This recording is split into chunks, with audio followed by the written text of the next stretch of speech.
And we are going to do something slightly different today, okay? Since this is the number of participants is about 17 now. Okay, so we want to be more engaging so that we can understand better. Okay? I hope that some of the students may participate. Okay, maybe today's lecture will be about let's say 2 hours, and then after that, in the next half an hour, maybe we can have some kind of discussion, maybe on some innovation of disinfection technologies. So if we look at the Padlet website, I post certain class activities, very brief class activities. So students who are taking this course, maybe you can give some feedback, and maybe you can discuss to something that is related to this topic. So today we are going to cover just a very simple topic on disinfection. Okay, and after that, I will talk a bit on chlorination. I know that Dr. Fitri has already covered chlorination with you, so I will go through very briefly on chlorination and maybe go into in depth okay, on this chlorination issue. And after that, we will talk about the alternative disinfectants. So what are the alternative disinfectants that we can use in water treatment, and how we can use it for our own benefit. And then just briefly on the reactor design, okay, because we are chemists, we are not really dealing with this reactor design, how to make it more efficient and so on. So we just want to know a bit, and design will leave it to the engineers to do that. Okay, and finally, the very important, most important topics of our lecture today will be the innovation in disinfection technologies, where we will talk about some of the emerging things in disinfection.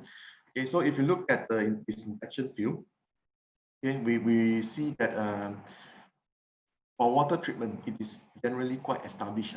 Okay, so for water treatment, if you want to know about disinfection and how they do it, I would say that most of the water treatment plant, they use chlorination. Okay, because this is one of the most effective technique, okay, to disinfect water. But today we don't really focus a lot on water treatment disinfection, okay, because that one is really quite well established. We are more on looking into how we can disinfect a particular water at the point of use, which means that if you look at the disaster areas, right, disaster areas where they are cut off of clean water supply. So the challenges. Yes. Sorry to interrupt. Do you have any slide to share to be shared for students? I already shared, I think. Oh, but this one you can. It's not appear in my. It's in the tablet, I think. So all students, can you see the presentation file on your side? Bumita? Yes. Oh, yes. Okay. So maybe the setting of my computer. Thank you. Thank you. Okay. Thank you for replying. So this is the first time I hear the voice of student replying.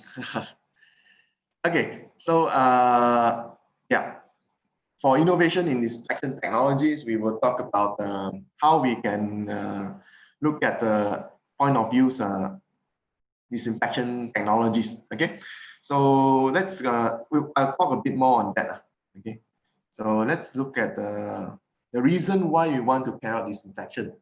So very simple, because we want to destroy all the pathogens before it reach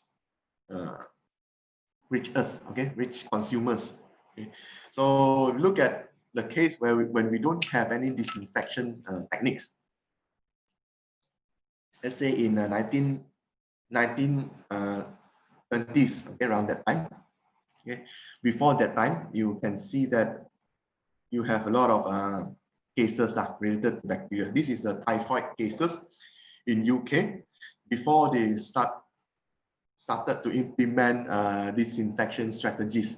Okay, so after they implement this sand filter, okay, sand filter is one of the disinfection strategy that they can use. Okay, and it's quite effective. Once they introduce it, you can see that the reduction of typhoid cases per 100K population. Okay, a significant reduction. And after that, they started to implement chlorination. Okay? Chlorination is useful because you can not only disinfect it at that point, you can also do something called a secondary disinfection, okay? Which means that you protect the water before it reaches consumer. Okay? So just to share with you some disinfection terms, I believe most of you probably have already know some of these terms because this topic has been covered by Dr. Fitri. When we talk about disinfectant, that means we are talking about anything, any oxidant, okay, that are capable of killing pathogens being added into the water. Okay? And then when we talk about disinfection, which means that we are in a process of inactivating pathogenic organism. So usually when we want to talk about destruction, okay, disinfection process of pathogens, okay, we use the word inactivation. We deactivate all those pathogenic bacteria. We don't say that we kill them. We say that we inactivate them. Okay, so there are two types of disinfection process. One is the primary disinfection. Okay, the other one is a secondary disinfection. So the difference between these two is that when we are doing primary disinfection, we are inactivating the microorganism in the water. Okay, so this is the first step. Usually, once you treat the water, you disinfect it, right? At that site, okay, at the water treatment plant. That's the primary disinfection. Then the water will have certain secondary disinfection properties, okay, where in the case whereby we add in chlorine so that we can have certain disinfectant residue in the treated water, right? So that when you want to store it before it's transported to consumer, right? You want to store it for a few days, the water is still clean and it is not contaminated by pathogens. Okay, so primary disinfection and secondary disinfection, they are very, very important. So other terms like disinfectant contact time. Okay, contact time is the most crucial parameters when you want to design a reactor, okay, for disinfectant disinfection process.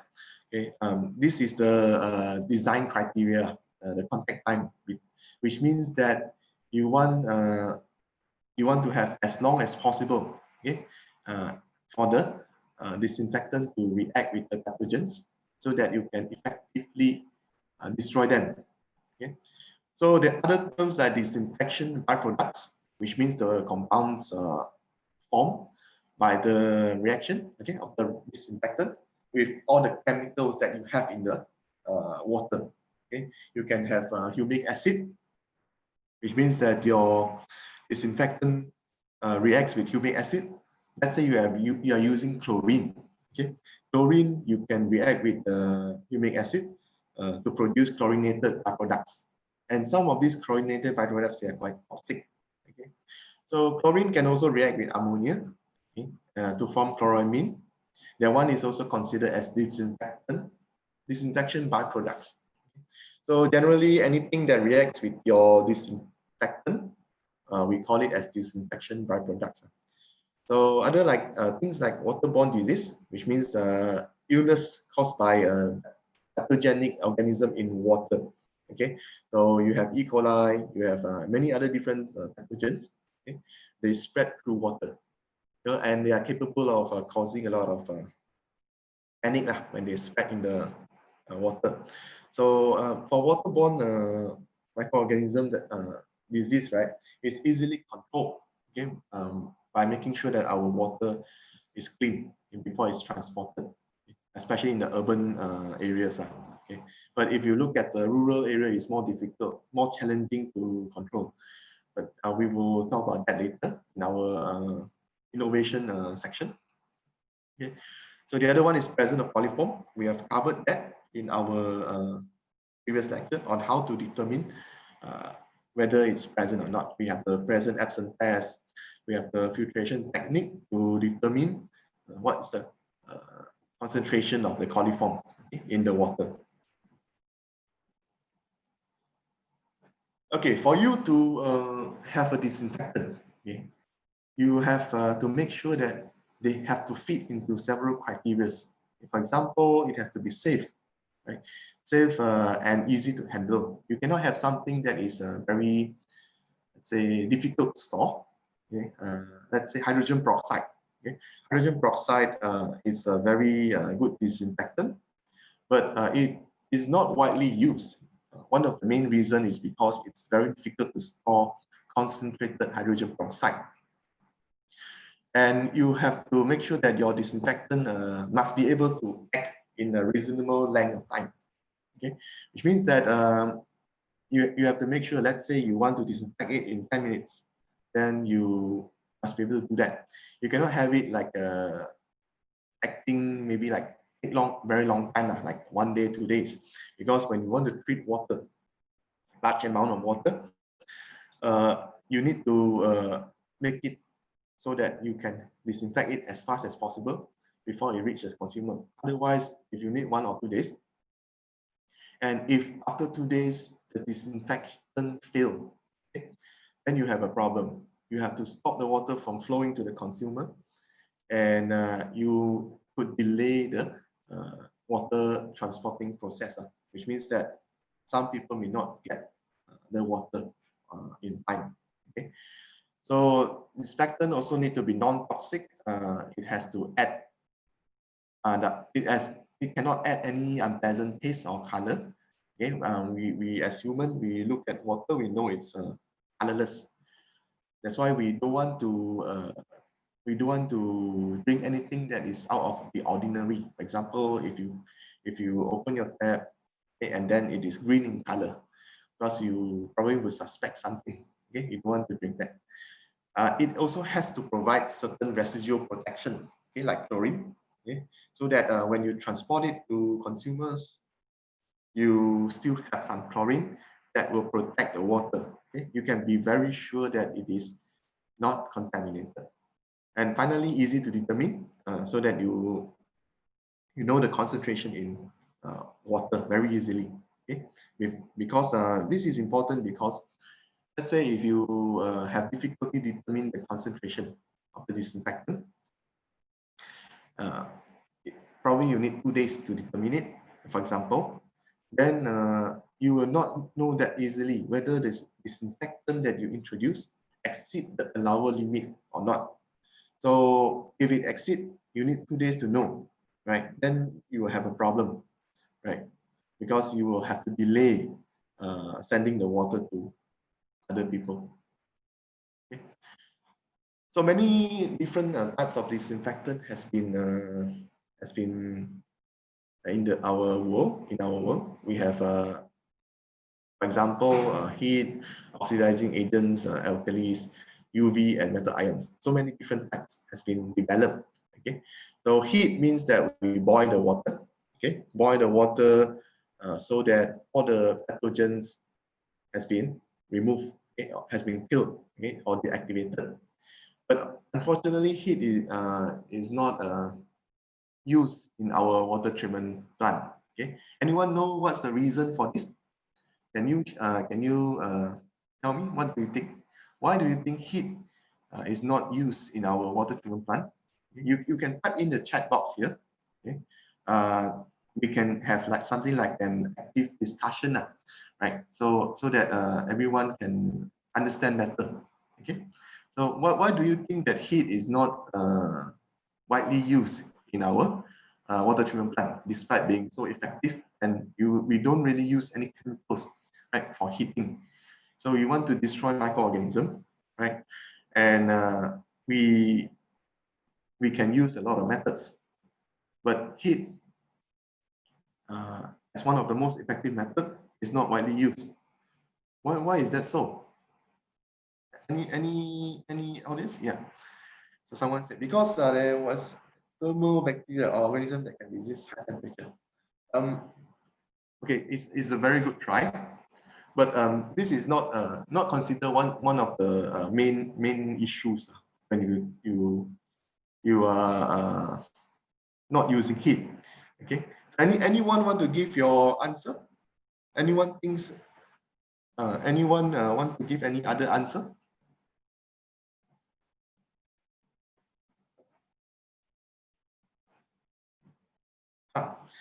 Okay, heat is not efficient process in terms of energy use in thermal treatment process. Yeah, that's true. So we generally are concerned with the cost. Okay, anything that we do, okay, any treatment process that we do, the most important word is sustainability. Okay, we want to reduce the cost of treatment as low as possible. We want to make it as low as possible. So heat itself means that you are boiling the water. So for water to go from the normal temperature, room temperature, up to its boiling temperature, you need a lot of energy because the heat capacity of water is considered very big. Okay, it's relatively big. So that's why when you are dealing with let's say 1 liter of water, you want to heat 1 liter of water, right? You can do it very easily. You go to the kitchen, you take something, you heat it up. Okay? But when we're talking about wastewater or water, okay, when we're talking about water disinfectant in water treatment plant, we're actually talking about dealing with, let's say, thousands of liters of water. So to boil thousands of liters of water, you need a lot of energy. And the energy itself, right, is very expensive. Okay, so that's why we don't use heat to do this kind of treatment. Okay, and if you look at the water, by right, in normal water, we will not find a lot of these thermobacteria or organisms that can resist high temperature. So by right, even if we find them, right, the chances of them causing any harm to human could be low. Okay, so that's why we don't really concern a lot on the thermobacteria. Okay, and most of the time, heating to 100 degrees Celsius can deactivate everything. Okay, so next would be the oxidizing agent like chlorine. We have ozone and so on, right? Chlorine, I believe, has been covered, right? So chlorination is the most widely used technique. Okay, one simple reason is because it's the cheapest. It's very cheap. Okay, that's one main reason. The cost itself is very cost effective. Okay, other reasons include providing residual protection, like this one I shared with you, right? Chlorine can do that.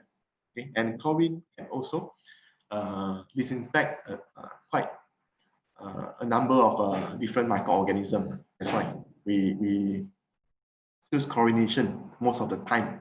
Okay. So next one would be alkalis and acid. Okay. Alkalis and acids, that means you adjust the pH. So I want to ask again, why do you think that alkalis and acids, they are not widely used for water treatment, large scale water treatment process?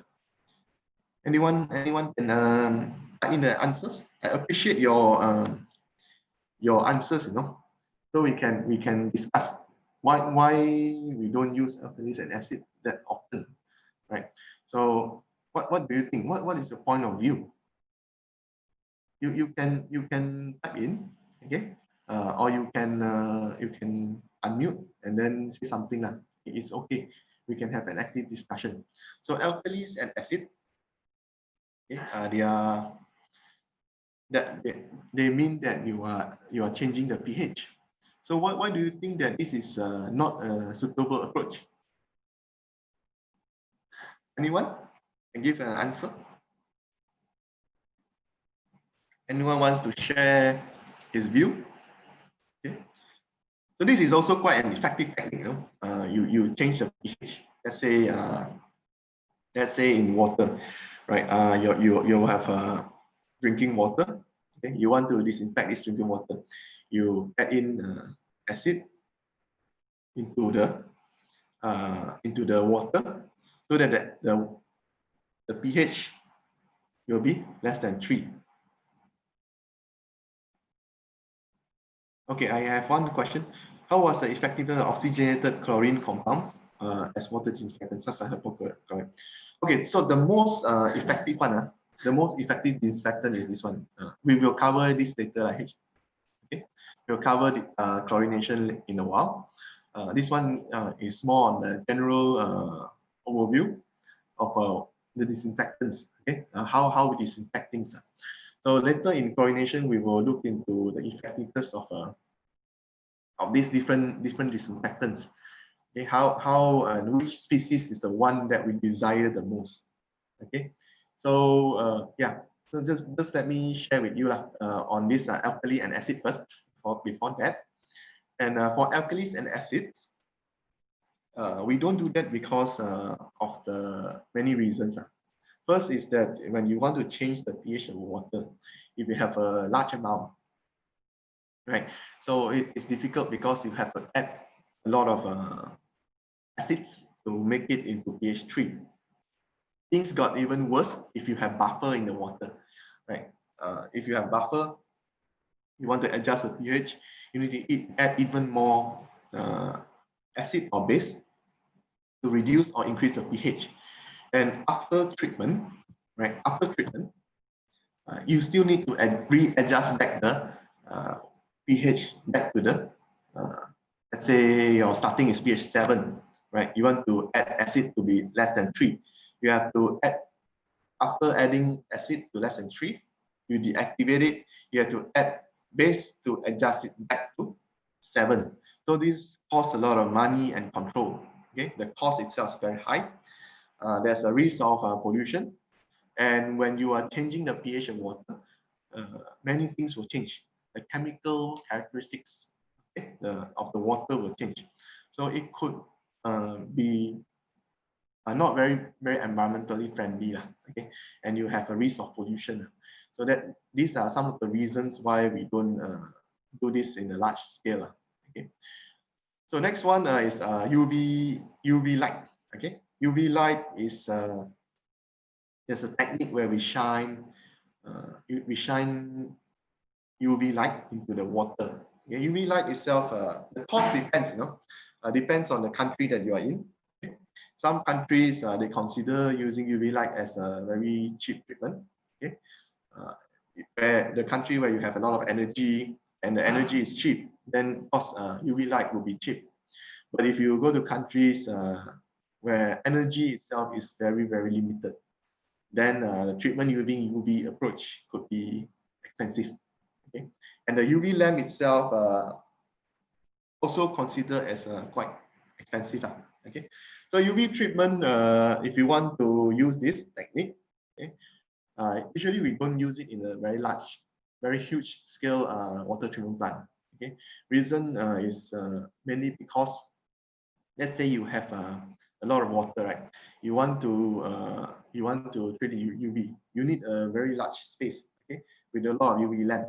Okay, because let's say you have a piping, right? This is a piping, right? Let's say you have UV. This is just a rough schematics. Okay? Let's say you have UV lamp over here, okay, and the distance between your UV lamp, the energy emitted, okay, this part 1 and 2, okay, has to be almost the same, okay, or at least at 2 here, right? At 2 here, you have to have sufficient energy for disinfection. So that's why when they want to use this UV technique to disinfect water, the piping is not as big as normal. You have to make sure, you have to control it. Okay, the distance cannot be too big. Otherwise, your source, your UV source, right, the energy emitted at 0.1 is, may not be the same as 0.2. So when it's not the same, which means that 0.2, the energy that the UV energy is lower, and some of the microorganisms may not be disinfected, okay, deactivated. So that's why we have to have a well-designed tubing, okay, for UV to reach all the waters that you want to disinfect. Okay, so to do that in a large scale, it will be very difficult. Okay, very difficult to implement. A smaller scale plant, they do use UV.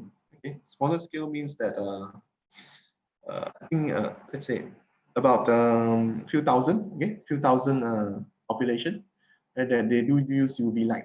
But if you talk about 100,000, 200,000, then it's rarer, okay, for UV light to be implemented as a disinfectant choice. Okay. Another one, this is one of the approach. okay, using metal ion to disinfect. Okay, so metal ion itself can be used, okay, to disinfect water because the metal is toxic, right? It can kill off all the microorganisms.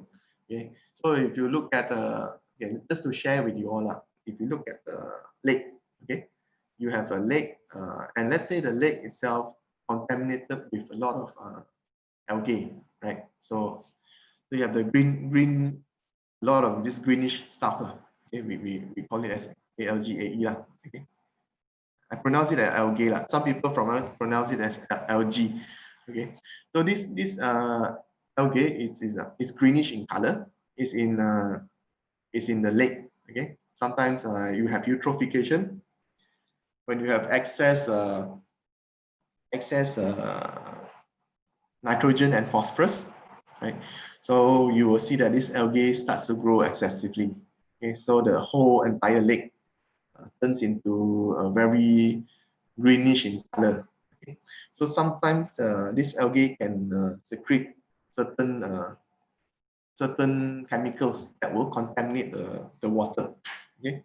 So one of the strategies that you can use to remove all this algae is to add in copper, right? If you add certain amount of copper, the copper maybe just a bit of copper, not a lot, below the allowable drinking limit of human, okay, just a bit. You add in copper into the lake, then you will see that all the algae disappear over time because copper can destroy this algae. Algae is also microorganism. Okay, this is also a type of microorganism. Yeah, but we don't do that. Okay? We don't add copper into the lake to destroy all the algae. So anyone knows why this is the case? Okay?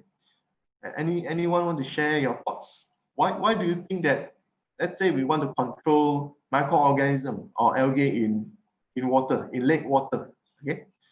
We don't add metal ion into the water, okay?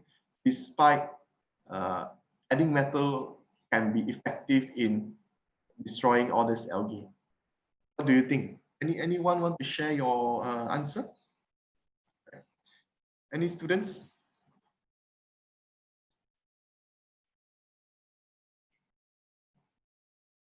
Anyone? What do you think? Why do you think that? Okay, let's say copper. We use copper as our example, but of course, let me just talk about the problem again. So let's say you have a lake. Okay, this lake, you have a lot of these greenish things. This is the algae. Okay, we can also call them as microorganism. Okay, and one of the effective strategy to remove all this algae in water, right, is to add in copper, right, Cu2 plus, okay, below the drinking water limit. Okay, so you can add in Cu2 plus into the lake water, and then eventually you will see that all these algae will disappear. Okay, and of course the water will have copper, right? But the copper is below our drinking water limit. Okay, which means that let's say we take some water here and we drink it, we will not suffer from the copper effect. Okay? But this technique is not practiced. Okay, so what do you think is the reason that we don't do this kind of things?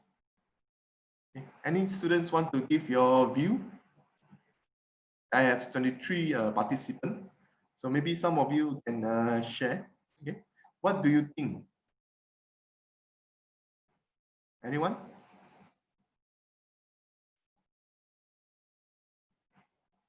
I believe you should be able to type right?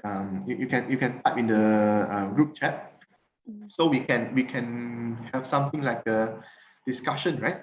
So why do you think that copper is not not widely added into the lake water despite being effective. Anyone? Okay. No one, everyone is very curious of the answer, right? So yeah, you can see that probably you all want to think, have more time to think, right? Anyway, I will share. Okay, yeah, at least yeah, thank you for letting me know. I have no idea. Okay, so okay, so the reason why we don't add copper to the lake, right, to remove all these algae and maybe to the water treatment plant to carry out disinfection is because we have something called a bioaccumulation effect. Okay, so although it's below the drinking water level, okay, in the lake or even in the water, right?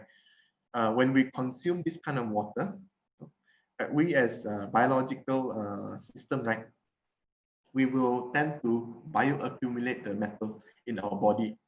So over time, we will have more and more of this heavy metal in our body, and it will cause chronic effect. Okay, so that's why we don't add metal inside.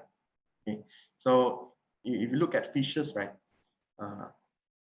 in Japan, as I have mentioned before, in Japan you have a mercury problem, right? One of the reasons for mercury for their mercury problem is because of bioaccumulation.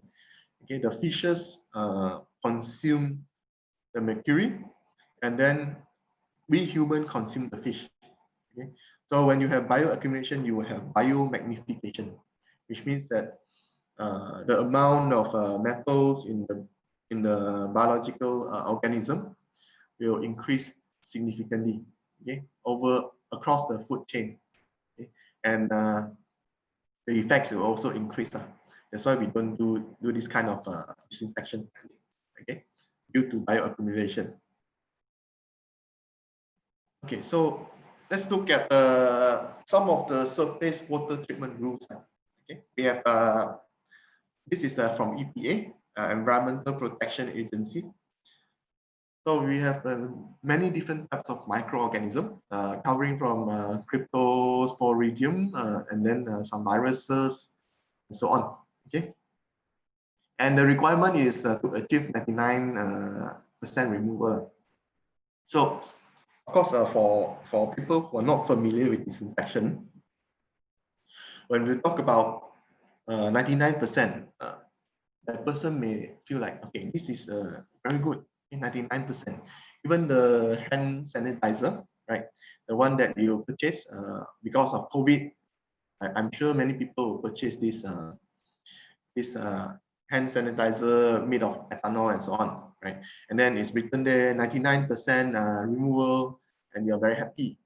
But for water treatment, okay, if you look at it, 99% is not good enough. Okay? Because if you remove 99%, you still have 1%. And this 1% can cause a lot of harm. Okay, so that's why for water treatment is not good enough. You have to achieve at least 4 log removal. Okay? 5 is even better. Okay? When we talk about 2 log removal, we are talking about 99%. 3 log removal means 99.9.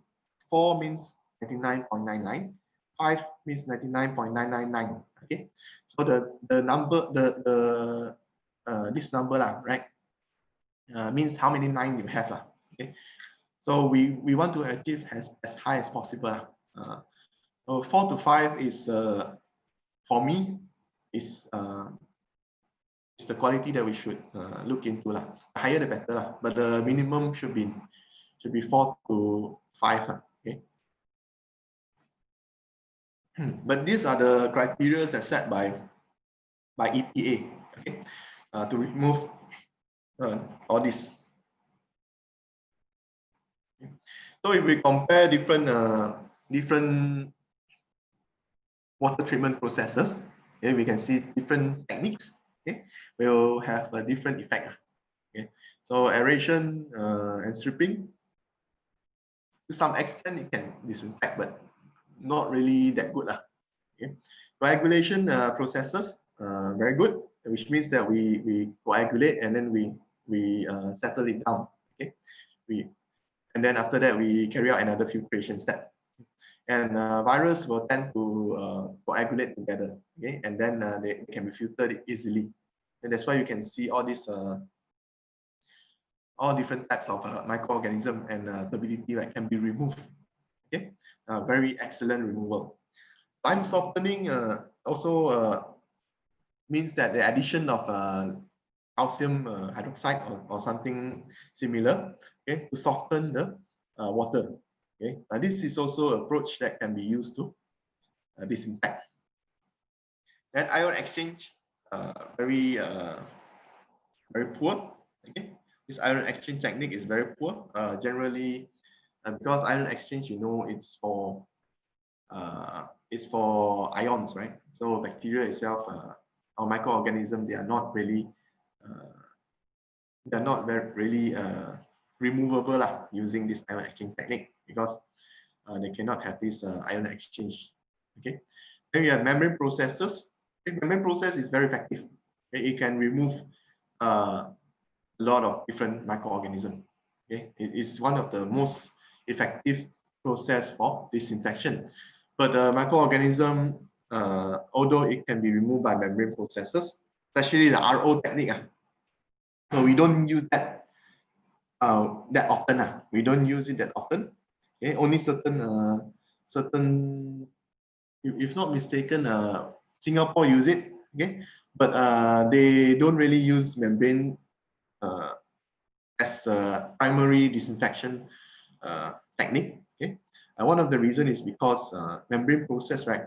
If you want to use it for disinfection, you tend to have a lot of fouling, okay, biofouling. Okay, that's why it will increase the cost and because you need more energy, right? For membrane processes, most of the time we use pressure-driven processes. Okay, and for effective disinfection, you need up to RO level, and it's not so appropriate because you have a lot of energy consumption. Okay, compared to the next one, which is chemical oxidation. So chemical oxidation disinfection means that you are using chemicals like hydrogen peroxide, ozone, chlorine, okay, to disinfect the water. And as I said, the best one will be chlorination. Okay, it's so cheap. Okay, that's why you can see that this is widely used everywhere, and it's also very effective. So very excellent, right? Excellent in removing the pathogens. And the last one is carbon adsorption. Okay, carbon adsorption not so good, mainly because carbon itself, if you want to adsorb microorganism, it doesn't work. Okay, because the microorganism is too big, right? You can get it to the macropore if you force it, but if you want to get it to the mesopore, it will be very difficult. So that's why carbon adsorption is a very very poor disinfectant. Okay.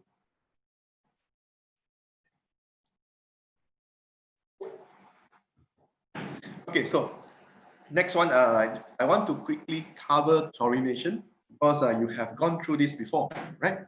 So chlorination has been covered by one of the as one of the topic in your course, right? So just quickly go through, because the reason why I want to go through this again, just to remind you of what chlorination is, and to tell you that chlorination is the most widely used approach to disinfect. And again, the reason is because it's the cheapest, okay? And it's the most effective one. Okay? And you don't need any retrofitting, okay, additional building any additional reactor or specialized reactor for this chlorination process. Okay, so chlorination itself means that we are adding chlorine or chlorine compound, okay, into the water for disinfectant.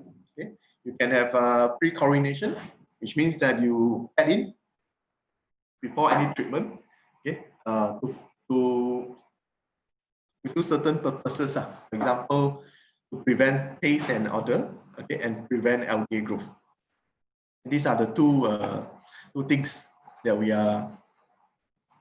do to do pre-chlorination. We want to remove all this. Okay, and also to disinfect. But to do pre-chlorination, right, you have to make sure that the water itself is already quite clean. Okay, it has to be of a certain quality. You cannot have a lot of humic acid or organic compound. Okay. Someone said, can the PPT be shared? Okay. I believe I have already. Wait, let me just quickly go to the Padlet website. I have already uploaded it at the Padlet website. Okay. You can go to the website and download download this.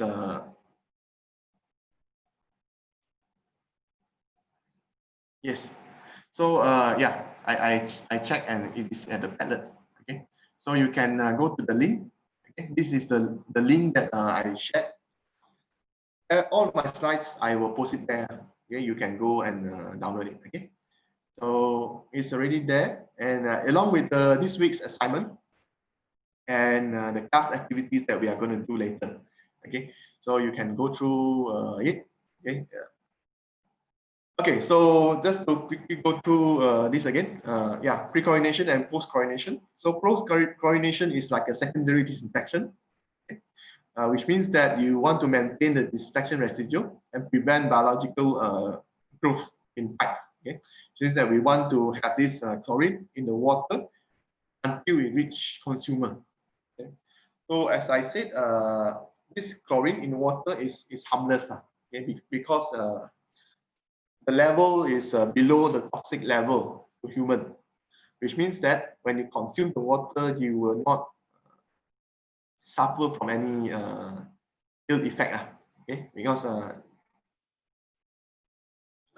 that's the concentration that is designed to be. Okay, so they will not overdose it.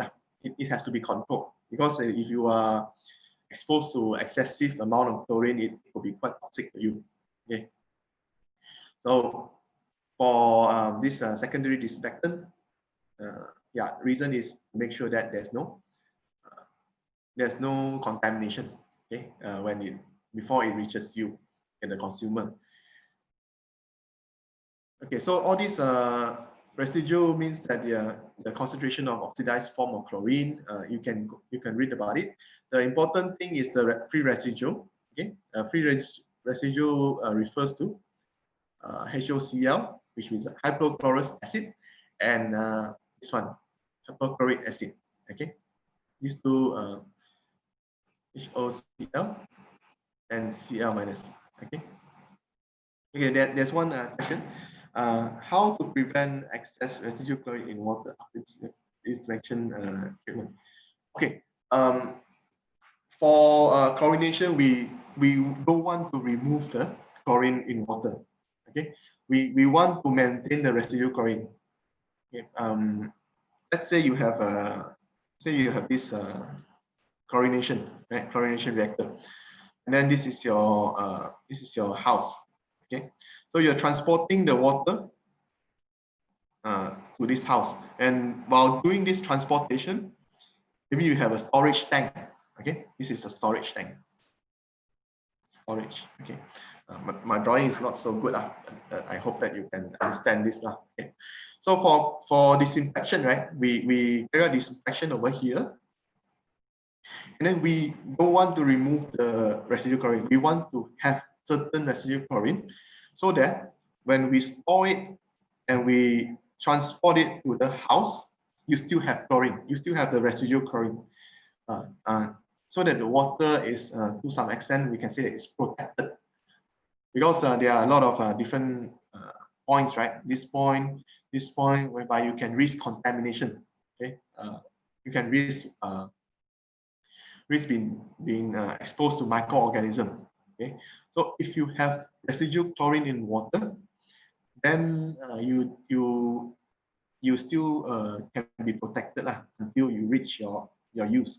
And the chlorine level in the residual chlorine level In all water treatment plants, they design it in such a way that the level is not toxic to human. Okay, so of course, some people may smell chlorine in water is because they live near the water treatment plant. Okay, one of the reasons is because they live near there. Let's say you live here, right? This part, okay, will have more chlorine concentration compared to when you live further away. Okay? But the concentration is sufficient to ensure that the water is not contaminated. Okay? So if you really want to remove it, let's say it reach your house, okay, and the chlorine smell is excessive. Okay? You want to remove the chlorine smell. There are several ways to do that. Way one is you can just boil it. When you boil the water, the chlorine probably will just disappear. Okay? So the smell will go away. The second approach is you can use activated carbon. Okay? So chlorine will react with activated carbon, and then you can remove the chlorine from the water. Okay? You can drink it easily. So that are two approaches that are commonly used for people who wants to remove the taste of chlorine or the smell of chlorine in their water. Okay? We also have breakpoint chlorination. Okay, breakpoint chlorination is I will explain later. I don't know whether Dr. Fitri has discussed this breakpoint or not. Maybe I will go through it very quickly on breakpoint chlorination and what is this. Okay. Then we have super-chlorination and dechlorination. Super-chlorination means that we add in excess amount of chlorine so that we can achieve disinfection, efficient disinfection. So I'll talk a bit on this one in a graph. Okay, and dechlorination, yeah, this is a partial reduction of chlorine residue. We will go through this when we talk about it in a. Okay, this one, yeah, this one generally means that what we are doing to the water. All these are the reaction. Okay, these slides show you that we are adding chlorine to form HOCl, this species. So this is the best species that we should have, okay, to have effective disinfection. This is the desirable one, okay, the desirable species. And this species is pH dependent, okay, which means that at different pH you have either this or this. Okay, this one is hypochlorous acid. This one is a hypochlorite ion. Okay, so the acid one, okay, with the H is the desirable one because it has better disinfection property compared to the ion. Okay, this one is better compared to this OCl. Okay, so different pH you have different different percentages. Let's say pH 6 you will have 97% of HOCl, which is the most effective one, disinfectant. Okay, so but at pH 8, if you look at pH 8, you will only have 25%. This means that if you want to disinfect water, okay, at a pH about 8, you need to have a longer contact time compared to when you were doing it at pH 6. Okay, so this is the graph, how it looks like the plot of percentage of HOCl at different pH. Okay, this one you can get it easily. So this is 50% is the what we call as pKa. Okay, pKa, and yeah, different pH you have different kind of disinfectant power. Okay, pH 6 is the best. I mean, this is the practical one because most of our water around pH 6. Okay, you can never get pH 7 for your drinking water, okay, due to many reasons. Once you expose it to air, definitely you will get pH 6 or pH 5.8, 5.5, something like that, because of the carbon dioxide. There's an equilibrium between carbon dioxide and carbonic acid between water and the air. Okay, that's why most of the time, even ionized water, once you expose it, it will be acidic. Okay, and it's good because if you want to carry a disinfectant, a disinfection process, acidic pH will give you a better power. Okay, because you have more HOCl. Okay. So I will talk about this chlorine demand using a graph. Okay, yeah. So these are all the reactions, formation of monochloroamine. You have mono, dichloro, and trichloro. Okay, so let me just use this. Okay, so I will use this graph to explain to you, okay, what are all these different terms means. Okay, so when you have this chlorination process, okay, let's say you are doing it in deionized water. Okay, let's say we have a plot of chlorine dose. Okay, dose and residue. And this is the plot of chlorine dose versus residue. Okay, and let's say if you have deionized water. Okay, deionized water. When we dose in 4 ppm, okay, 4 ppm of chlorine in the deionized water, what do you think is the residual chlorine? Anyone can give me your answer? Okay, you can type in the group chat, okay, the chat here. What do you think is the residual chlorine level when you add in chlorine dose of 4 ppm in the ionized water? And anyone can share your answer?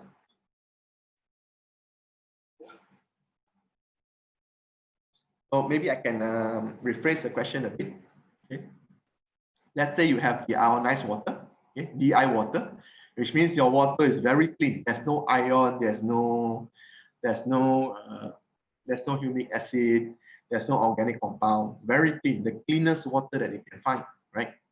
And then you dose in chlorine, okay, into the water, into the clean water. If you dose in 4 ppm of chlorine into the water, what do you think the residual chlorine level will be?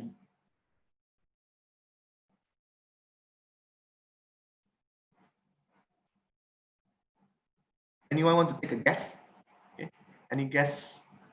Any students? UPI students? Okay, some said it will increase significantly.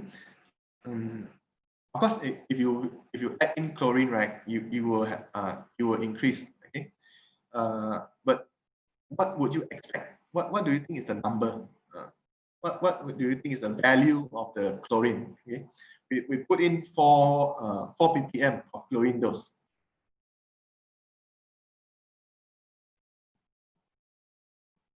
Anyone want to take a guess? What do you think is the number? Or maybe I can just share with you. Okay. So if you are looking at the deionized water, which means that there's nothing there, no ion, no nothing, right? And you dose in 4 ppm of chlorine, the residual chlorine level you'll find that it is 4. Okay. If you dose in 10, okay, residual chlorine level will be 10. Okay. So that means it is proportional. Okay. What you dose in, you get as your residual chlorine level. Okay. This is for DI water, very clean water. Okay. DI water. But in real cases, it's not like this. Okay. Let's say you have a pool. Let's say a swimming pool. Okay. Swimming pool, you know that a lot of these people, they carry out disinfection process, right? All the swimming pool in general, they will have disinfection, right? That's why you go to swimming pool when you want to swim, and when you smell the water, it is actually slightly like there's a smell, the chlorine smell, slightly not very good, the smell, right? Like a beach smell. Okay, so that's because they carry out chlorination in the pool water. Okay, that's why we see this kind of smell. So for water, besides the ionized water, right? This is the trend that you will see. Okay, the whole thing here, the trend. What happens is when you dose in chlorine, right, into the, let's say, pool water, the first thing that you'll see is that even though you dose in some, the residual chlorine level will still be almost zero. Okay, so this is because, right, in your pool water, you can have certain metal species like iron, Fe2+. Sometimes you have manganese, right, and so on. And these species will react very readily with the chlorine. Okay, so once you add in, let's say for this case, let's look at this case, 1 ppm. All the metal react with the chlorine. That's why you no longer have any residual chlorine in your pool water. Okay, so once all these metals has reacted, okay, everything that consumes chlorine quickly has already been reacted, then you will start to see a rise. Okay, as you add in chlorine dose, you will start to see a rise in the this residual chlorine. Okay, but the first rise is always due to the formation of chloramines. Okay? Chloramines is a reaction, okay, of chlorine and ammonia. Okay? So if your pool water have a lot of ammonia or nitrogen compound, you'll see that this thing will rise very rapidly with increasing chlorine dose. Okay, so this one, the chloramine, this depends. Okay, it depends on the amount of chlorine that you have in the that you dose in. You can have monochloramine, you can have dichloramine, you can have trichloramine. Okay, depending on the amount of chlorine that you dose. Okay, so up to this point, okay, up to a certain level, okay, you will see that all the chloramine has been destroyed with the addition of chlorine. Okay? Because chlorine itself is an oxidizing agent, it will destroy all the chloramine form. Okay, that's why when you have destruction process or oxidation process, right, the residual chlorine level will drop. Okay, so this part, the chloramine contributed to the chlorine residue. But when you destroy the chloramine, then you will see that the residue starts to drop. Right, it drops until a point where it starts to increase back. Okay, this point here, the point C, is what we call as the break point. Okay, we call it as breakpoint chlorination. Your disinfection will only start, okay, will only start effectively after the breakpoint. Okay, so after the breakpoint, this part is the point where you want to achieve. Every swimming pool, every water treatment plant, they want to achieve breakpoint so that you will have a build-up of OCl and HOCl. Right? These two species only starts to accumulate and build up after the breakpoint. Okay, after this point. That's why we want to achieve the breakpoint. This is the significance of the breakpoint. Okay, so in some swimming pool, right, you can see that if you have a lot of people dumping in the swimming pool, and then these people secrete ammonia, right? You know, right? Sometimes we go to the swimming pool, we are very excited, and sometimes we don't want to waste time to go to the toilet, right? We just do it at the swimming pool. So in doing so, you are releasing ammonia, right? Which has certain effect to the pool, right? You will find that at one point when you do chlorination, right, the breakpoint cannot be reached. You take a very long time and it cannot reach. Okay, it goes up like that. Even though you dose in a lot of this chlorine, right, you cannot achieve the breakpoint, right? So you dose in more and more and more. Okay, so this is what we call as a super-chlorination. You dose a lot of chlorine just to achieve the breakpoint. Okay, so in my personal opinion, okay, this kind of dosing is not very practical because you're endangering the people in the water, because the more chlorine you dose in, the more toxic you will become. Okay, that's one point. The second thing is that dosing more chlorine means that the cost of chlorination will increase significantly. So there are many innovations that many companies come up with to make sure that you don't have to do super-chlorination to achieve the breakpoint. You can add in enzyme. Okay? I know that some companies, they add enzyme to the water to ensure that all these chloramines and ammonia compound or nitrogen compound being depleted first, or they are not reacting with the chlorine anymore. Okay? And they can add enzyme. Okay? What type of enzyme I'm not very familiar, but what I know is that they add in enzyme to do this kind of work, okay, to ensure that they can reach breakpoint. Okay?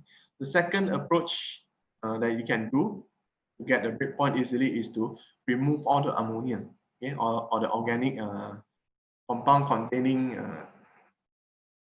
this nitrogen through certain removal techniques.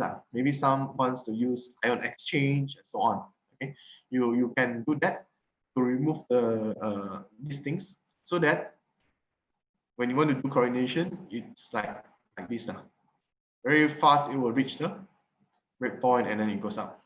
Okay, so this is the point where you want to achieve. Okay, so very significant because breakpoint, after the breakpoint, that's the point where your disinfection only starts. Okay.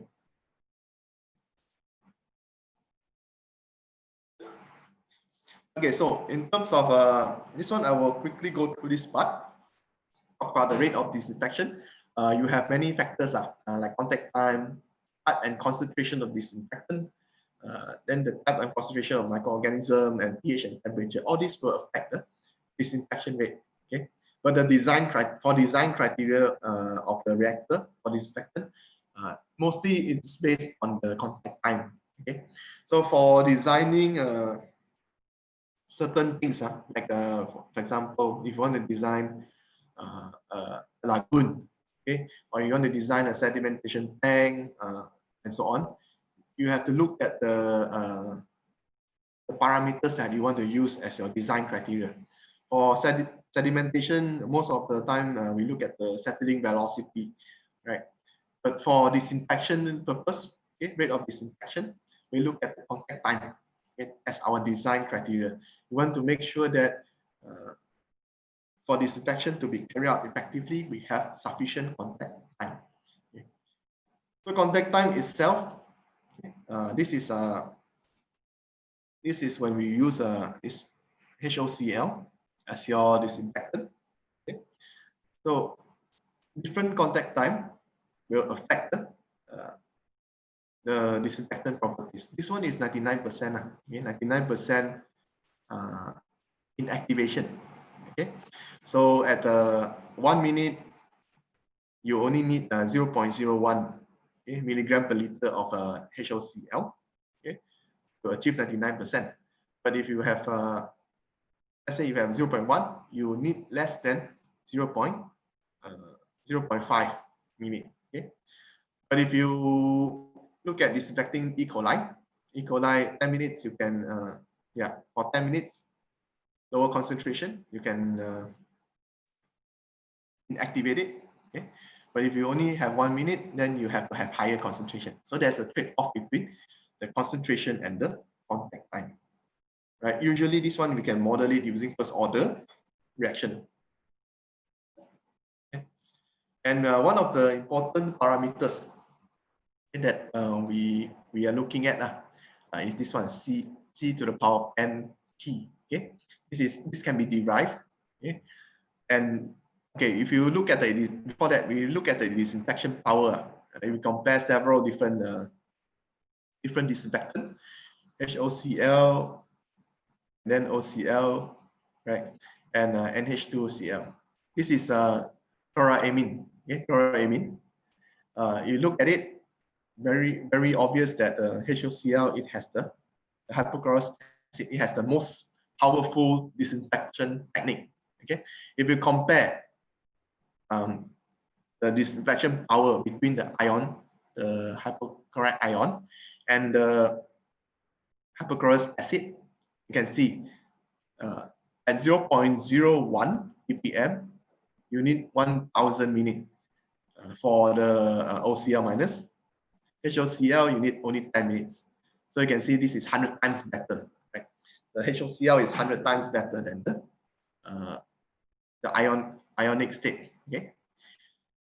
So for this equation, right, this can be used to look into what are the dominant factor. Okay. So if you look at the n value, right, if you plot it and then you look at the n value, you will find that if your n is more than 1, it's very dependent on the concentration of disinfectant. Okay. If it's less than 1, it's dependent on the contact time, and if it's equals to 1, both very important. Okay. So temperature will affect it. Higher temperature you have, the better disinfection properties. Okay. But this is not a problem in our country. In Malaysia, in Indonesia, in Southeast Asia, temperature is not a problem because our temperature is always almost the same, constant. Okay? It's very similar, 20 to 25 degrees Celsius. But if you go to northern side, like Europe, right? Europe or maybe Canada, right? You will see that temperature is very important. Okay? This is one of the parameters that they need to consider, okay, when they want to carry out disinfectant, because sometimes it can be 0 degrees Celsius, okay, during the winter time, and at that point of time, disinfection is not so good, okay, in terms of efficiency. Okay. So concentration of organism and environment temperature, they can be described using the first order reaction and the Arrhenius equation. Okay. Okay, so this one, this example is to show you the relationship between the free chlorine available and the survival rate, and with the contact time. So I don't want to go through this. I will skip all this calculation part so that you can go through it. You can go through it when you are free. Okay, these are all to show that we can, when we want to design something, like what are the dosage that we want to add in and what are the contact time, we need to do all this kind of calculation, okay, to ensure that we can get at least 99% removal. Okay? You have to think of all this before you can design your reactor. Otherwise, you will have problem. Okay, not getting sufficient contact time for disinfection process. Okay, so this one I will skip this part. Okay. Okay, so all this to show you that the CT values, which is the contact time times the concentration of your chlorine, is can be calculated and estimated by using the graph. Okay, so you can use the graph. You can determine the relationship, find out what is the n, okay, the n value, and then you can from there you can design. Okay, what are the residual chlorine concentration that I want? What are the contact time that I can reach? What is the temperature and all this? Okay. Okay. So I want to just to share some side effects of chlorination.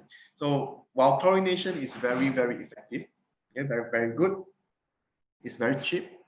Okay, there are also certain side effects. Okay. Example, formation of chlorinated organics, okay, which means that when you have a natural organic matter like humic acid, so your chlorine compound, they're very reactive, right? So they will attack your natural organic matter to form chlorinated disinfection byproducts. So all these they are very very toxic. They can be very cancerous, okay? Carcinogenic. So which is why when you look at the wastewater treatment plant, right? Sorry, if you look at the water treatment plant that carries out chlorination, you will see that they do chlorination at the end, towards the end, instead of at the beginning, because they need to remove all the organic matter before you can carry out chlorination. Otherwise, you will have a lot of formation of chlorinated organic product. Okay. And taste and odor. Okay, this one is a pretty common problem, okay, but it's not going to affect your health, so it's still okay. Okay, aside from that, adding chlorine directly, we also have water treatment plant that adds in chlorine dioxide. Okay, so this chlorine dioxide itself is also a strong oxidant. Okay, it's comparable, and it doesn't react very well with the organic matter. Okay, so there are many studies to look into how this organic matter can affect the human health, okay? Like the THM here, trihalomethane. Right? This one, this is one of the compound that will cause a lot of harm to human when you consume this excessively. Okay, but if you use chlorine dioxide, it is still it's okay lah. It will not react with natural organic matter to form this. Okay, it is able to provide stable residue. Okay, which means that you can have this chlorine dioxide from the wastewater treatment plant. From the water treatment plant to the consumer, you have the stable residue in the water. You have a post-disinfection product and so on. Okay, but the only issue is in terms of the byproduct produced. Okay, like this ClO2 and unreacted, some of the unreacted chloride and this one chlorate ion. Okay, so to generate it very simple. You can generate chlorine dioxide by adding sodium chloride. Okay. So you have chlorine, right? Chlorine is the one you add in to produce OCl, right, and HOCl. So you add in additional sodium chloride, you will be able to generate your chlorine dioxide. Okay. So if it's more effective and better than chlorine itself, why not we use it excessively?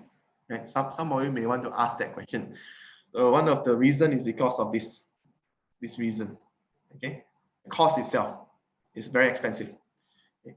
So it's more expensive. That's why we don't use this. If the chlorination is already sufficient, then why would you want to use chlorine dioxide, right? If chlorination itself provide good water without any health adverse effect, most of the operator will not consider using chlorine dioxide. Okay. Okay, so disinfection byproduct, as I said, a lot of study has been conducted to look into this. Okay, so there are a lot of different types of these compounds that can be formed, like dihydromethane, haloacetic acid, and so on. So by right to remove all these disinfection byproduct, right? There are many ways. There are many ways we can do that. Okay. For example, you can use UV. UV can break down all these chemicals. Okay. You can also use absorption process. And that can be easily removed, right? But if it's not so severe, usually if it's not so severe and it's not a problem, then we will not treat it.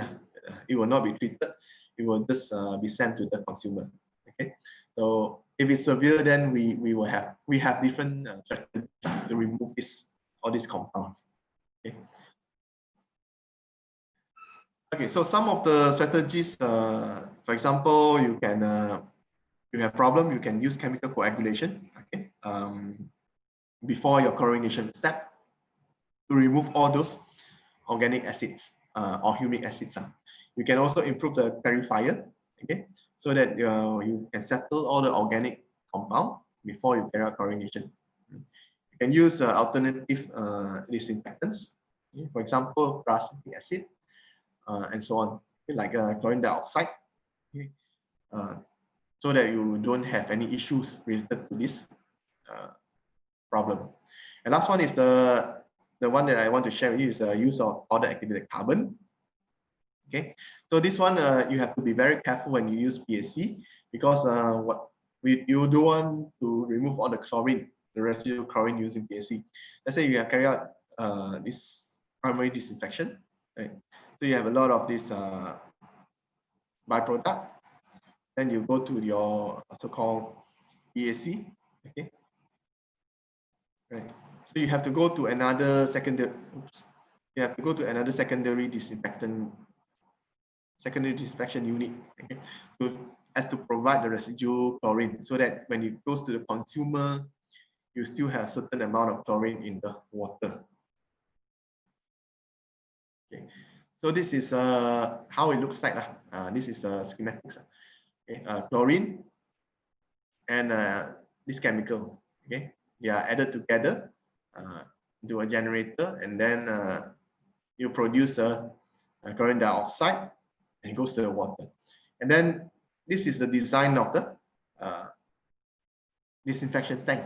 Okay, most of the time we design it so that it is buffered, which means that the water has to travel more distance. This is to increase the contact time. Okay, contact time for you to carry out disinfection effectively. So most of the disinfection tank is something like this. Okay. Okay, so quickly go to ozonation. Okay, ozonation means that you are introducing ozone to the water so that your microorganism, okay, harmful pathogens will die. Okay, but the ozonation itself is an expensive process. Okay? So because if you want to create ozone molecule, you need to spark electricity. Okay, this electricity will spark the oxygen molecule so that it can react and form ozone. Okay? It has to be generated in situ, which means that it's on site, okay? On site, so that it can be applied effectively. Okay? Yeah, this is how we generated the ozone. Okay? You have the oxygen, then you have electricity charge, okay? And then you get this ozone. Okay? So this is a typical ozone generating configuration using a corona discharge cell. So this term corona is very famous. Everyone's using it, even to describe bacteria, right? Corona discharge. Then we have the coronavirus and so on. A very, very fancy name. Okay. So ozone itself is, yeah, this is the reactor, how it looks like. Some of these have windows. But I have visited, this is not a photo from me, but I visited several ozonation plant, especially those for water treatment. Okay, so sometimes they can install it at the beginning, sometimes they install it at the end. So it depends on the type of water that you are treating. Okay, so at the beginning is when you want to remove things in the water, river water. For example, in Korea, right? In Korea, you have ozonator being installed at the beginning, because when you draw the water from the river water, you have a lot of these algae byproducts. Okay, and all these algae byproducts they are destroyed using ozonator, ozone molecule. So they use ozone molecules generated by ozonator to react with the all these toxic compounds produced by the algae before they are sent to the further treatment, like sedimentation and so on. Okay. So reactor design is like this. Okay. Also baffled, you can see it's baffled, which means that water have to travel like this. Right?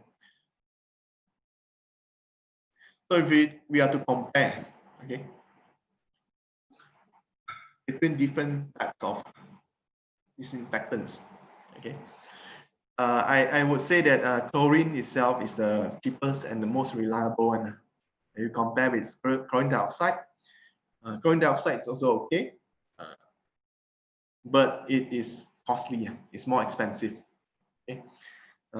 Then ozone itself, it is good, but you have to pay for the electricity that you use to carry out ozonation. Okay, and Finally, we have the chloramine. Chloramine is very simple, but drawback is that it's quite weak. Okay, it's not enough for viruses and certain microorganisms. Okay, so this the. Okay, let me just go through this. Yeah, so for UV light, UV light is another like just now what I said, right? UV light is one of the disinfection technology, but we use it for small scale disinfection. Okay, and you can achieve very good disinfection, okay, up to 4-log removal of virus if you have very high intensity. Okay, and see these are all the intensity. The higher you have, the better disinfection that you will achieve. Okay, so but of course, the higher intensity, the more energy you will have. Okay. Okay. Yeah, this is how it looks like for the UV light disinfection. Okay. And reactor design, I don't want to cover a lot because, as I said, we are not really into this. We are more into the chemistry part, right? So for reactor design, contact time is what you need to know is the contact time is the design criteria.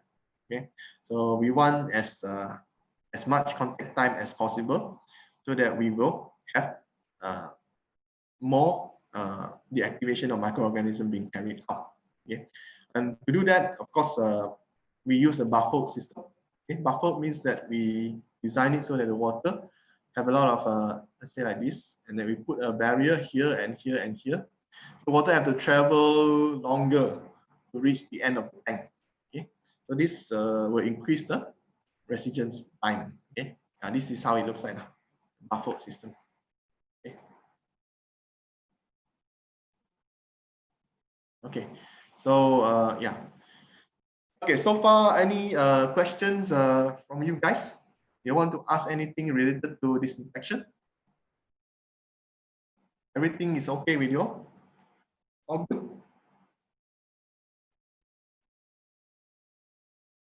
So far so good, is it? You can type something, yeah. So I want to know the mechanism of ozonation kill bacteria. Is it kill the bacteria or slowly or spontaneously? Okay, so yeah, mechanism is oxidation. Okay, the ozone itself is a very strong oxidant, right? So oxidant, we rely on oxidation processes, and whether it is slow or spontaneous, I would say that ozone is quite fast. Okay, oxidation is a chemical process, and usually for chemical process is relatively fast. Okay, that means within minutes. But it also has to depend on many factors. For example, you have to depend on the concentration of bacteria that you have. It depends on the temperature. It depends on the ozone concentration that you have.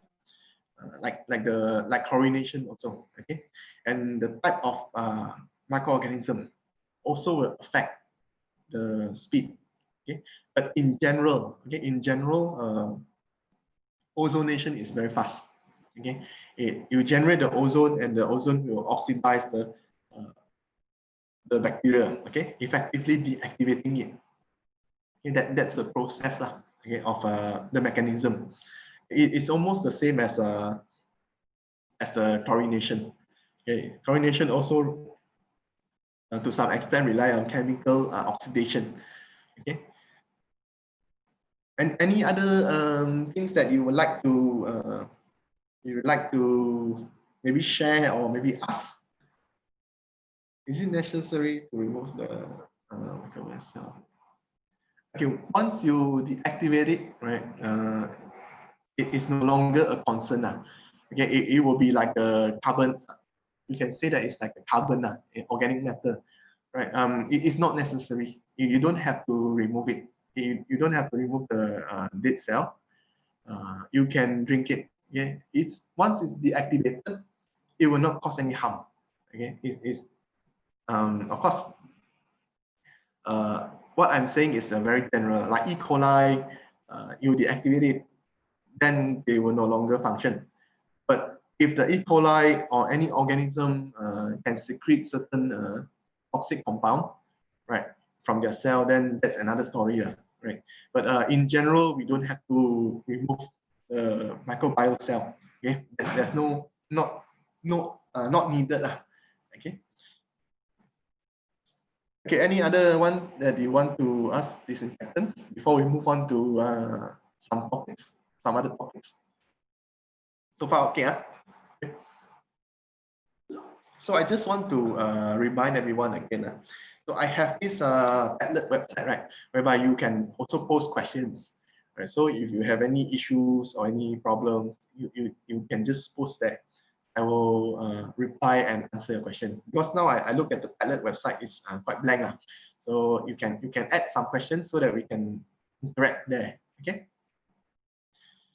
Okay, so next topic that I want to cover is disinfection of COVID-19 virus. Okay, so you know that we have problem with COVID, right? Since last year, a very bad problem. By right, if there's no COVID, maybe I'm in front of you talking to you about these things, right? It will be, I would consider it more better lah. Okay, it's more wonderful to be around and interact with you guys directly. But unfortunately, because of this COVID issue, right, then we are unable to meet and have a face-to-face lecture. Right? So this virus is caused by this SARS virus. Right? They call it as SARS-CoV-2. Okay. Some people claim that it's originated from China. Some say it's not. Some say it's weaponized pathogens. Some say something else. A lot of people are saying different things, right? But this kind of transmission is, this kind of virus is very dangerous to us, okay? Because it can spread very fast. Okay, you can, if you look at this graph, right? In March, number of cases is very low, right? So as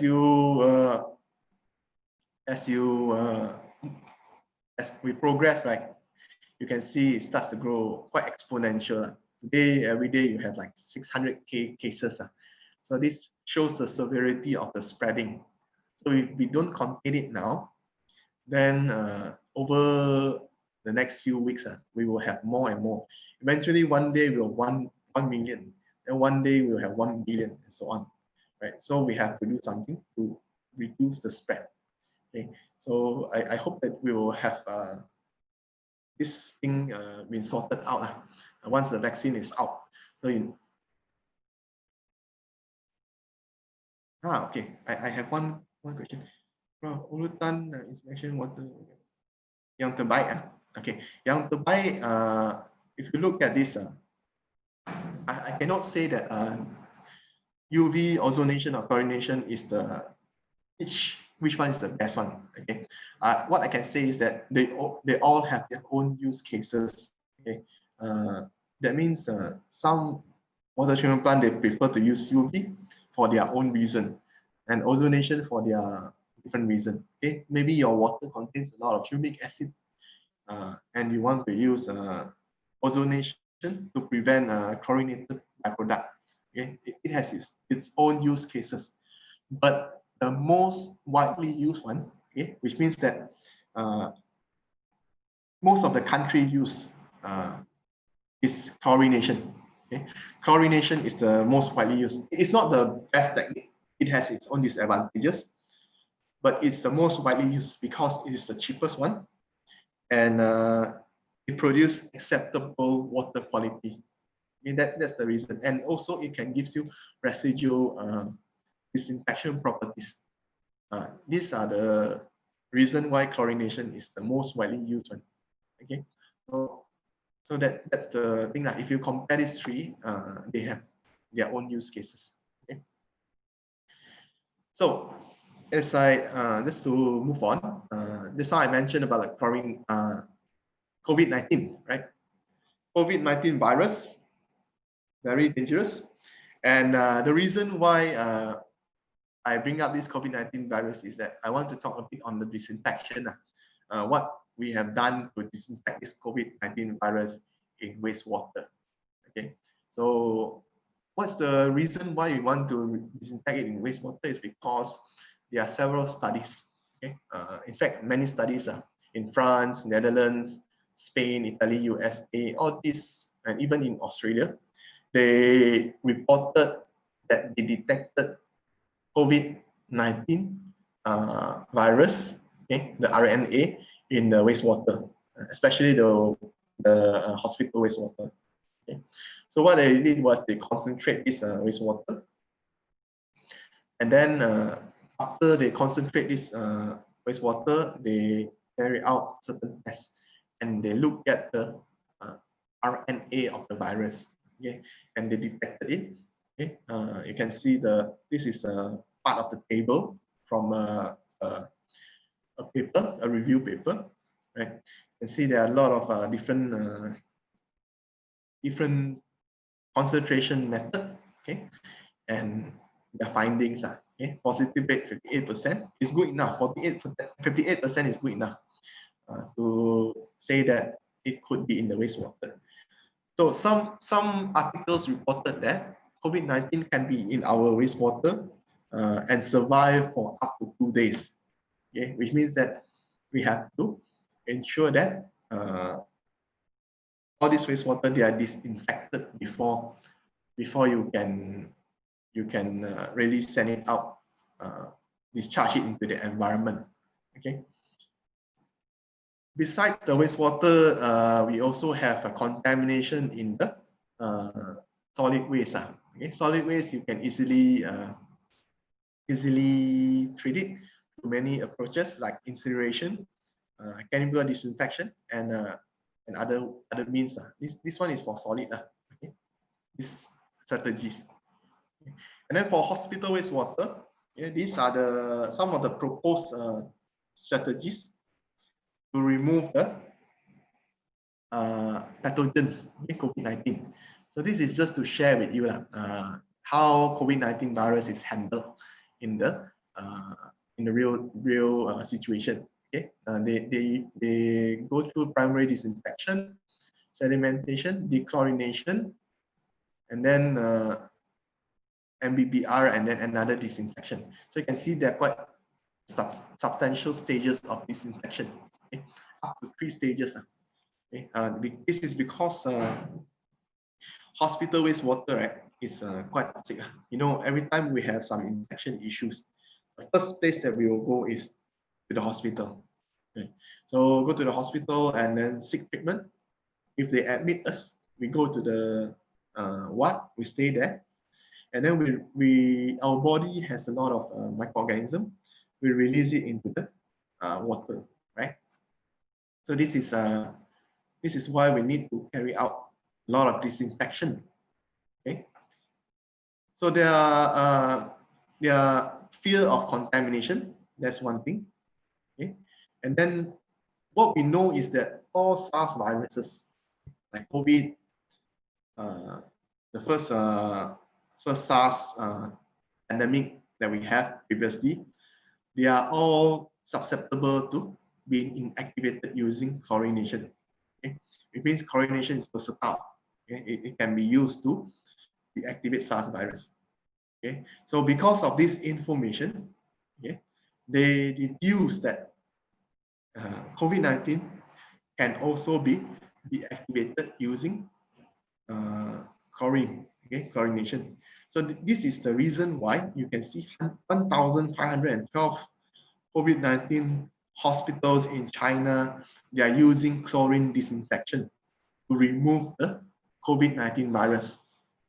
Okay, so this is just to share with you what are the strategies that they are looking into. Okay, so that we can understand that chlorination itself is the most effective technique to remove the COVID virus.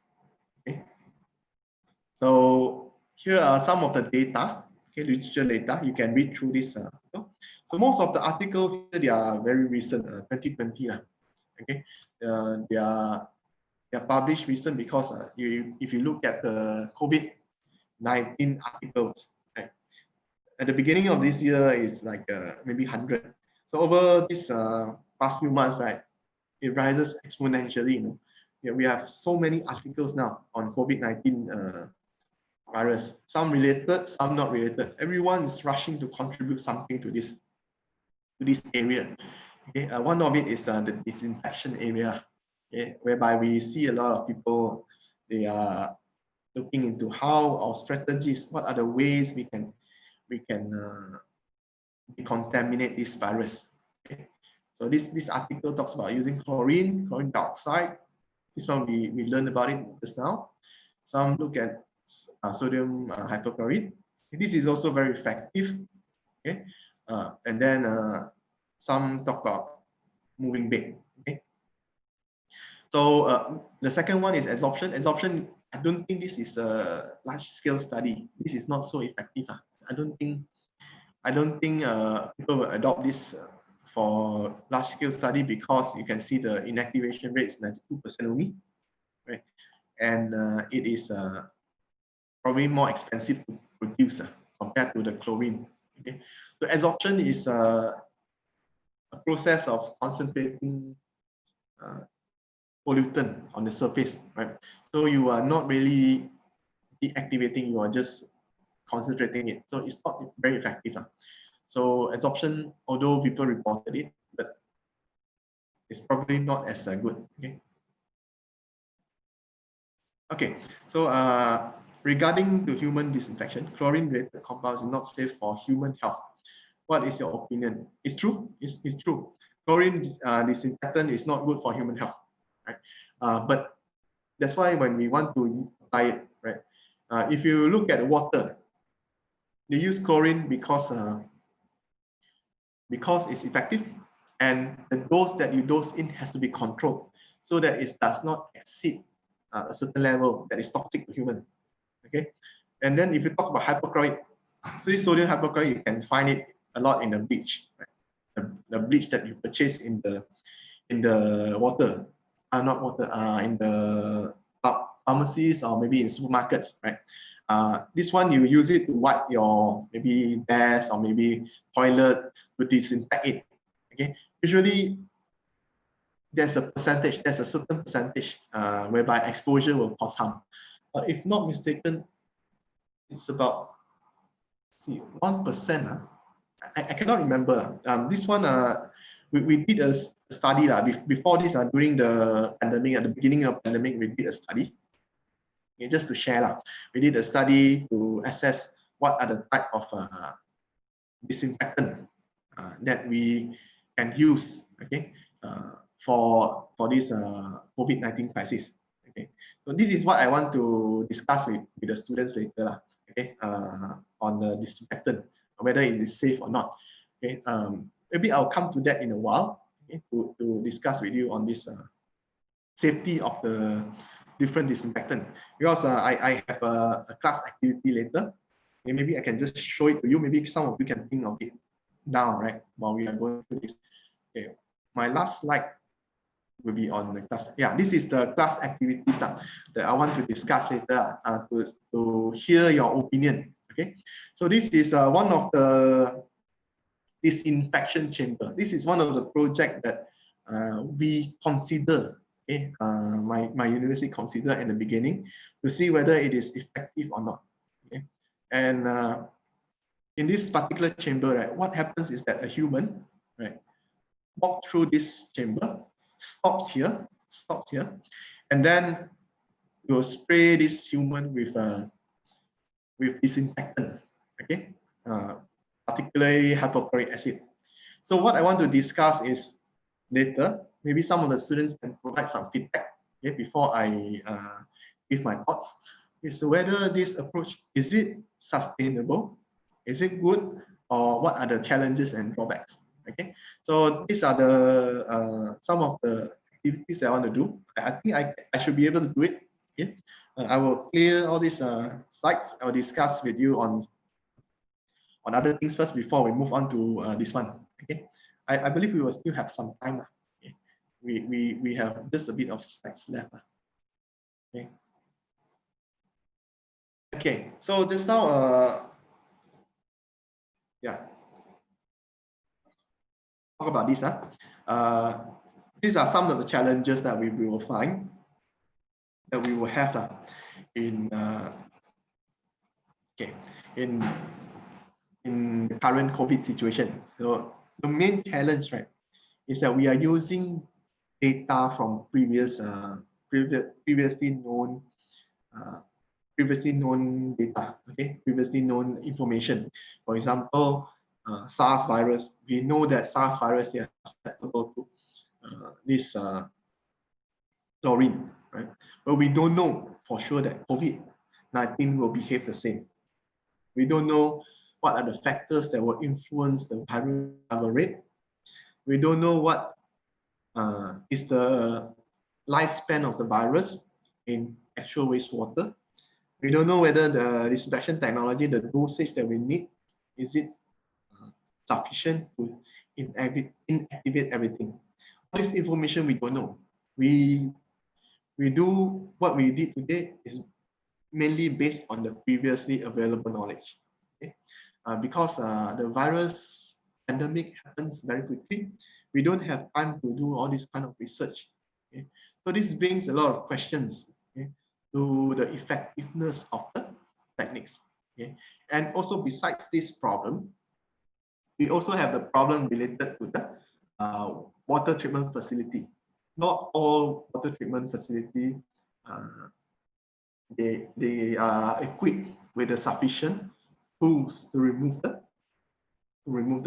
virus. Okay, so this is a table that I got from this diagram figure. Okay, this is a figure that I got from the literature. It summarizes very well how hospital wastewater is treated. Okay, so from hospital wastewater, you have two different treatment process: centralized and decentralized. We covered this before. What is centralized and what is decentralized? Okay, so centralized water treatment. That means we channel all the wastewater into one very big plant.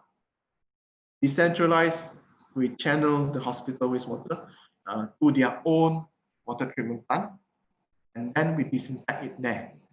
So this is quite difficult to select because both have its own pros and cons.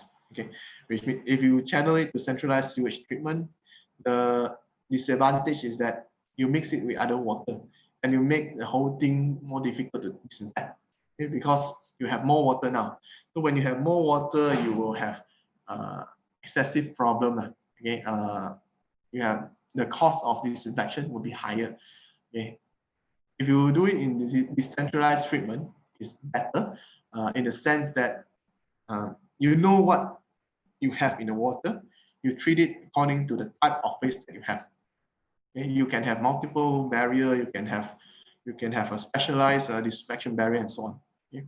There are pros and cons on each. Okay? So chemical wise, number of chemicals has been proposed, including peracetic acid, ozonation, and so on. Okay? So many different methods. This summarize everything okay? In terms of the different disinfection techniques. Okay? Some are more useful than others. We cannot say that which one is the best one because each one has its own use cases. Each one also have its own disadvantages. For example, hydrogen peroxide, you want to use it, you can, but to store it, difficult. Okay, especially the high concentrated one. Highly concentrated one, like maybe 50%, 70%, that one is not possible to achieve. You can have explosion when you store it. Okay, that's some of this disadvantage. Okay. So in general, for treatment of COVID-19 virus-based water, chlorination is the most widely employed approach, okay, because of its effectiveness. Okay. Okay, so the next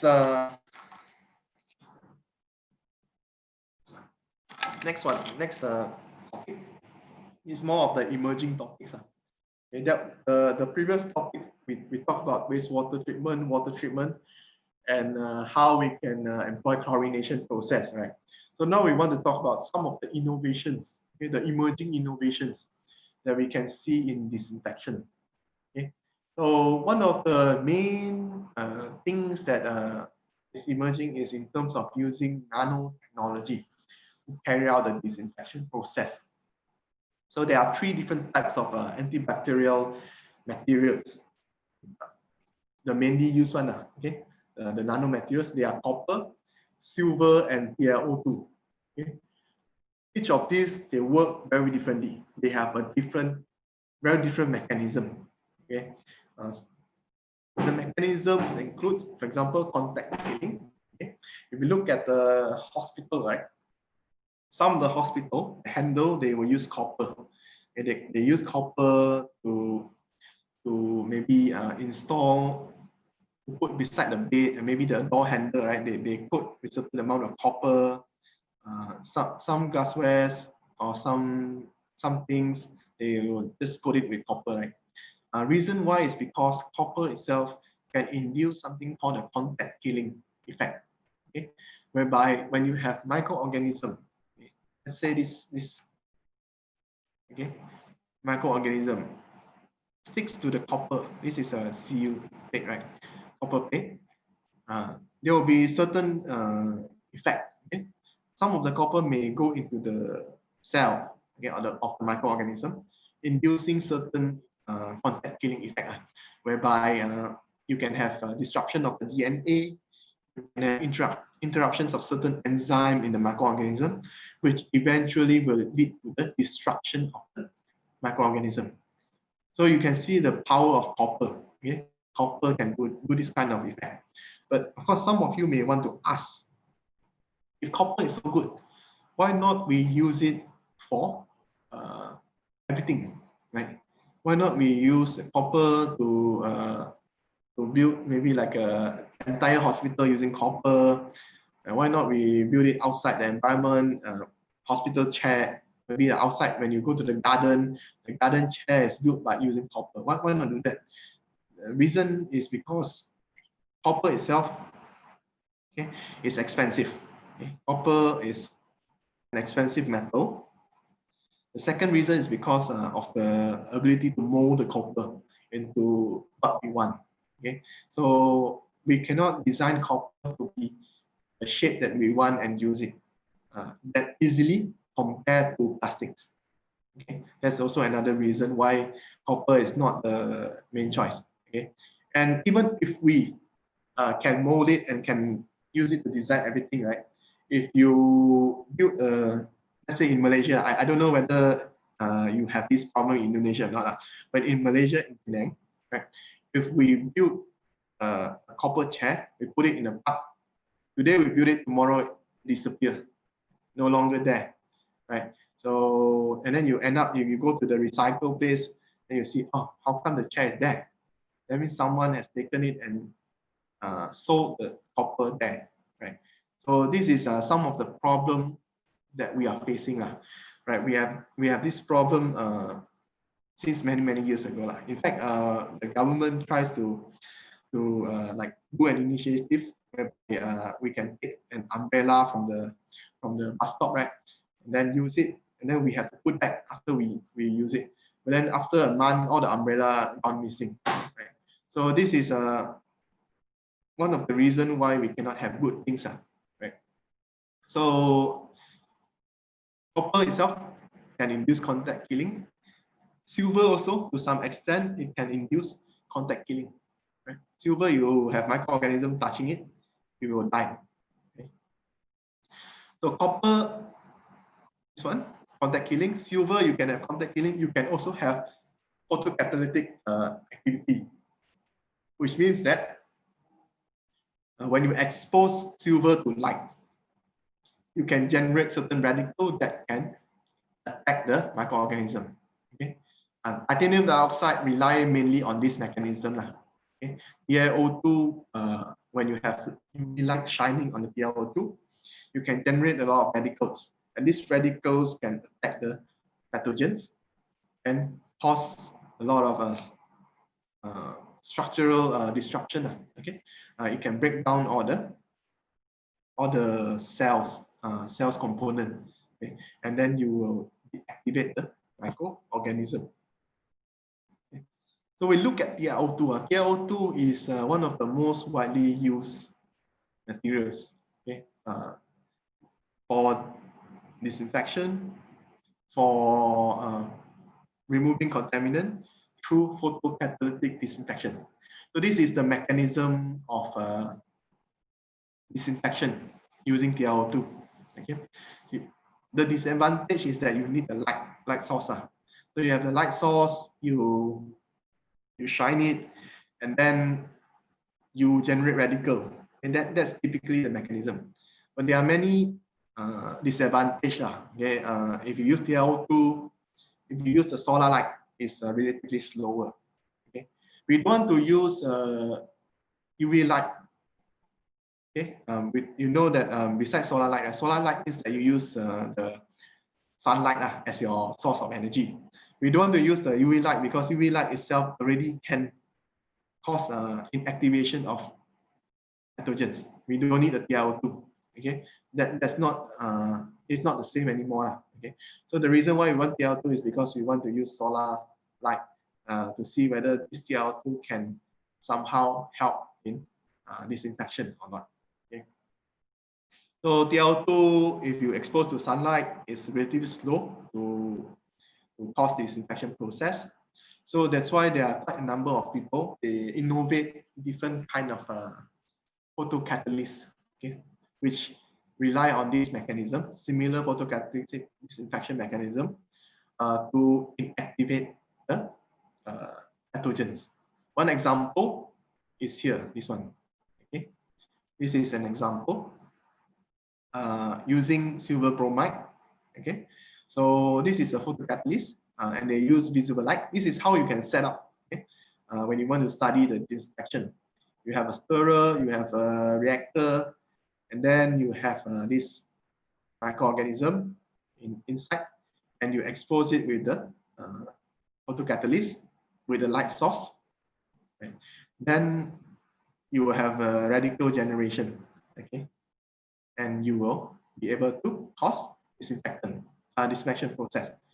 I have one, in some facilities we apply the disinfection box using nanospray technique. Yes, it will be more high risk due to respiratory compounds particles.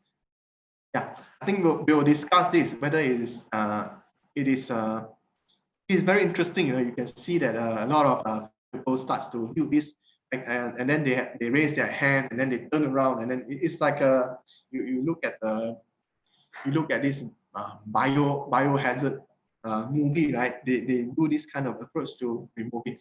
We'll discuss it in a while. I appreciate this your view, no? Yeah, in fact, they use nanospray. They use misting technique. Okay, misting technique to do this spraying. In fact, I have some friends. They are the manufacturer. They build this to sell it to people. So we'll come to that to look at whether it's effective or not. Let me just clear this section. Want to talk to you about this. Yeah. Second one is copper. Copper is contact killing, right? So contact killing means you touch it, you will destroy it. So we have also designed a copper nanoparticle. Okay, this is I designed it to be hollow sphere. Okay, you can see that the shape is like this. Inside there's a hole. Okay, the reason why we make it into something like this is because we want to save materials. Right.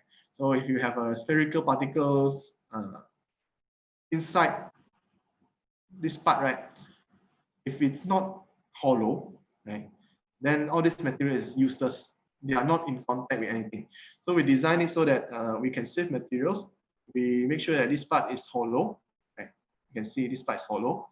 And we use it to kill E. coli. And it works very well, very effective.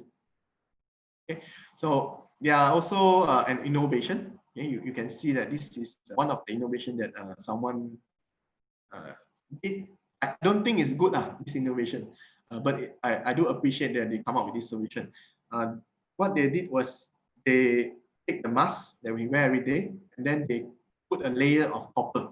Again, there's a layer of copper in between. And then the claim is that when you use this kind of mask, you can have contact killing. Okay, the microorganism will die. So why I think is my personal view, why I think this is not a good approach is because But right, the mask that we use it one time and we will throw it away. Okay, so there's no reason for us why we want to keep the mask and expose ourselves to a lot of risk of reusing the mask again. So this is a patented process. Maybe there are some certain applications that I'm not aware of, but from my view, this kind of mask is going to be expensive. Okay, and its function may not be as better than the normal mask. Okay, just that it has additional copper to do contact killing. Okay, just to share with you some of the COVID innovation. Okay? So silver nanoparticles, another kind of nanoparticles that's very, very crucial. You can see a lot of product has been introduced in the environment, in the industry. Okay? Even water filter that you use contains silver nanoparticles. Okay? So I know my friend, he's one of the water filter manufacturer. Okay? His water filter sometimes can contain iron. Okay? Sometimes they build a layer of iron as a filtrate. Okay? Sorry, as a filter. Okay? They use the iron as a filter. So they coat certain things with iron and then they disinfect the water. Okay?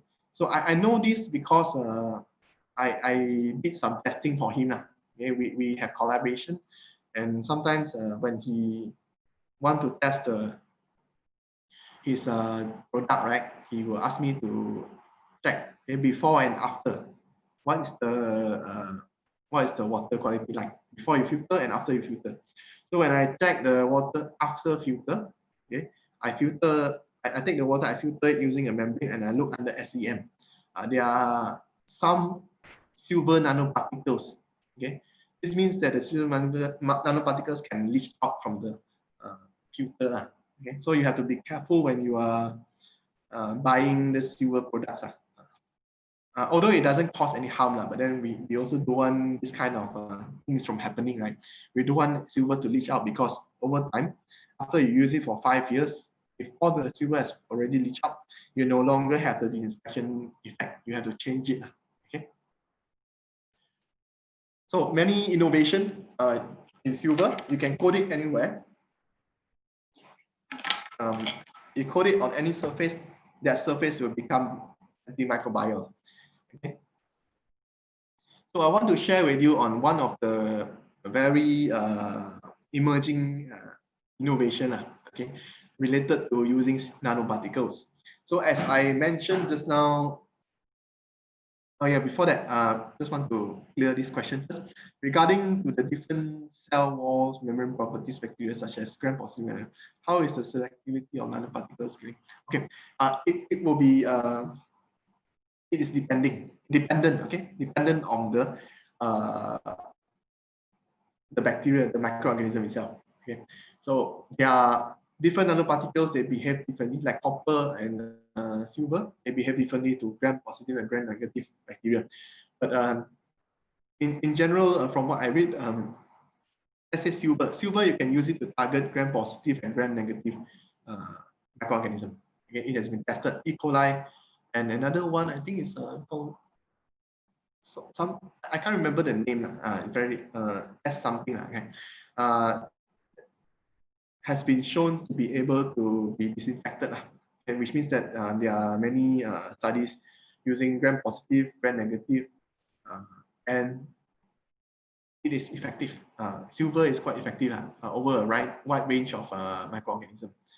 Okay, if you talk about selectivity of nanoparticles, I would say that you have to test it first, whether it can kill that particular bacteria or not. You have to carry out research first. But so far, from what I see all over the literature, gram-positive, gram-negative, in terms of the mechanism of the activation, not very different. They are all the same. Okay, if it's contact killing, it's contact killing. If it's photocatalytic deactivation is even less selective.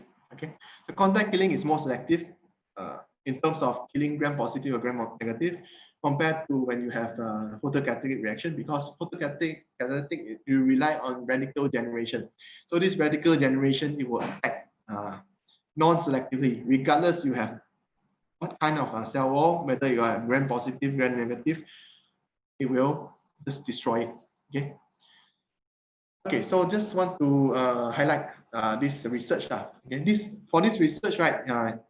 This researcher is one of my colleagues. He tested for silver, for gram positive and gram negative bacteria. Yeah, I think E. coli and this one. I think one of it is gram positive and one is gram negative, if not mistaken. Okay. So by today's standard, right, we no longer concerned about disinfection in a wastewater or water treatment plant, okay, because chlorination works the best. Okay. It's no longer a problem for us. But it is a problem for us to develop something that can be used as a point of use disinfection technique. Okay? Which means that, let's say in a country, especially in Bosnia, Africa country, right, whereby we have a lot of earthquake, right? All these disaster countries, right? Sometimes when you have earthquake, right, you will have a rural area, okay, a population that will be cut off of clean water, okay, which means that we cannot access clean water very easily. It's not like we go to any tap water, we turn it on, we will get water. Okay. Some rural area really very difficult to get. Okay. So the challenges now, the things that we have today, is how we can ensure that all these people who are being struck by this disaster can get clean water, fast, rapid, and sufficient. Okay, that's the challenges. Okay. You cannot go there and build a water treatment plant, because if you go there, you want to start constructing, you have to do a lot of study, you have to look at the water source, you have to build, it takes months, okay? Months that the people there don't have. So what we can do is we can deploy a certain technology, okay, that can allow you to draw water from any water source directly, fast, rapid, without any issue. So this innovation, this is from one of my colleagues. Okay, she is now in Italy, okay, doing something related to membrane. What she did was, okay, she prepared this polysodium acrylic hydrogel. Okay, this is how it looks like. This is a very tiny sample, but you can prepare in a very big sample. Okay, so this kind of hydrogel is very effective in absorbing water. Okay? So she take this hydrogel, she put it in a contaminated water. So this water contains a lot of bacteria and so on. Okay, or maybe some ions and so on. So when you put this hydrogel in the water will be absorbed by the hydrogel. Okay, of course, some of the microorganisms could be absorbed too. Ion less likely. Okay, ion may go inside, but some can be effectively filtered. Okay, so when the microorganism or the pathogen go inside into the hydrogel, inside the hydrogel you have silver. Right? She decorated with certain amount of silver, so that you can carry out disinfection process directly in that particular hydrogel. So once you have everything inside, the water goes inside, this hydrogel will swell. It will become maybe 15 to 20 times larger than its original size. Okay, then you take it out and you put in a cup, you squeeze out all the water. Okay, all this water is clean water. Okay, it has been disinfected, which means you already deactivate all the microorganism, and then you can drink this water. And you can take this hydrogel, you can repeat the process again and again and again to get water. So I consider this as one of the very good innovation, because this technique can be deployed to any countries, anywhere. You go to Bosnia, let's say Bosnia, when you have earthquake, you send this thing there. They can just take this this aerogel, they put it in the water and draw out and drink it directly. Okay, so these are the current challenges that everyone is having, and the disinfection field is having. Okay, it's no longer water disinfection for drinking purposes anymore. It's more on how we can deploy something, a technology that can be used as a point of use water disinfection. Okay, so if you're interested to look at this technology, you can check out her paper. It's published in EST, Environmental Science and Technology. This is the best environmental journal. Okay, so she also looked at the mechanism, okay, whereby once you have the bacteria going into the this aerogel, you have silver doing all the contact killing. Okay. So besides that, you also have other innovation, point of use disinfection. For example, this filter. Okay. This is a glass filter. This one you can get it anywhere. Glass fiber filter, like a filter paper, but it's made of glass fiber. Okay. So this researcher coat it with certain amount of silver. Okay. So to coat silver, right, is relatively simple. You need to have a silver nitrate. Silver nitrate is the precursor everyone is using, and then you can reduce the silver either using light, okay, light source, like you shine a high intensity light, you have photo reduction. Okay? Silver will turn into the ion will turn into the silver, okay, the metallic silver. The other way is you can reduce it with sodium borohydride.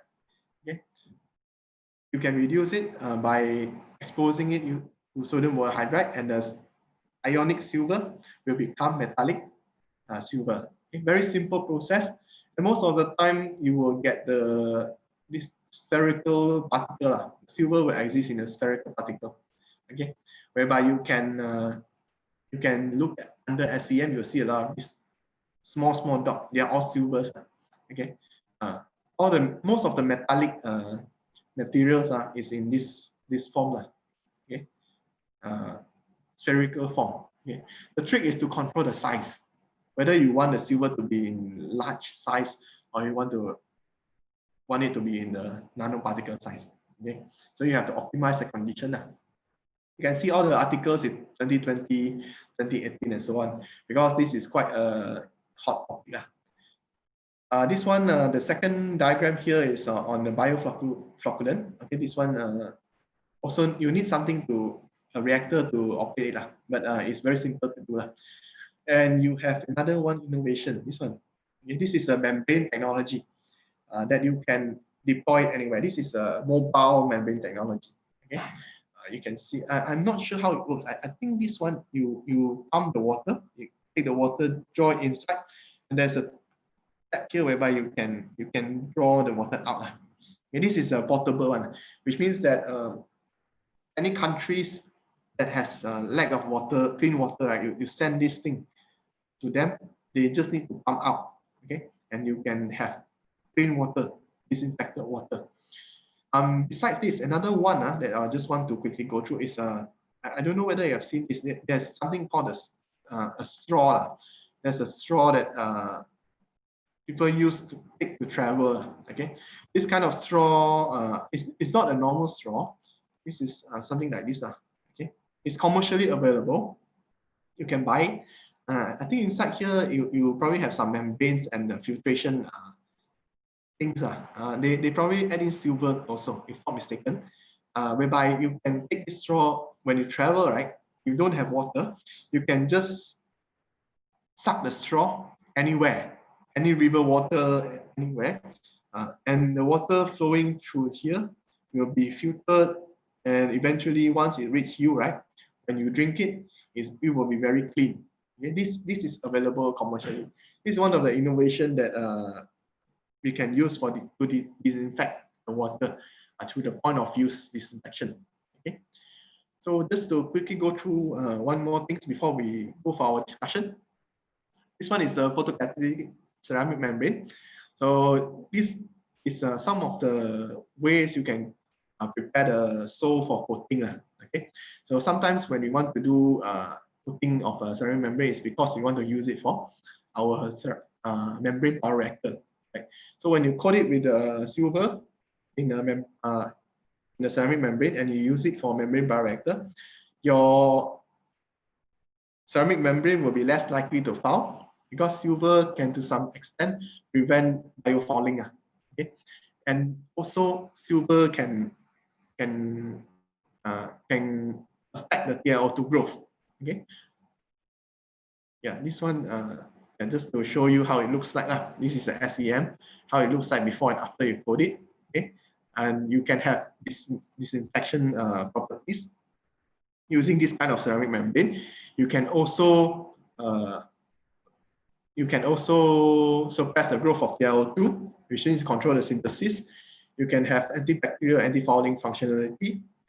You can build this kind of ceramic membrane specifically for operating with a better flux, okay, better water flux, because your TiO2 is hydrophilic, so you increase the water flux of your membrane, especially in the membrane bioreactor. Okay. So the mechanism, just to quickly share with you, this is how it looks like.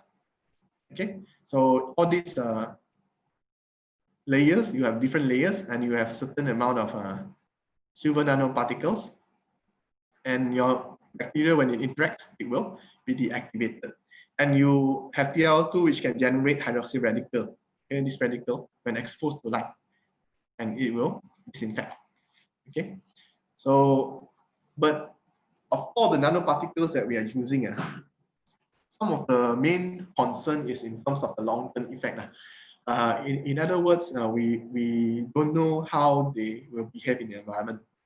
Okay, sometimes TiO2 in the environment, they can also behave like photocatalysts. They can generate radicals. They can attack microorganisms. It can also be a carrier in environment. Okay, which means that your nanoparticles can be can react with some organic compound or toxic things, and then when you ingest it into your body, it will start to show a lot of effects.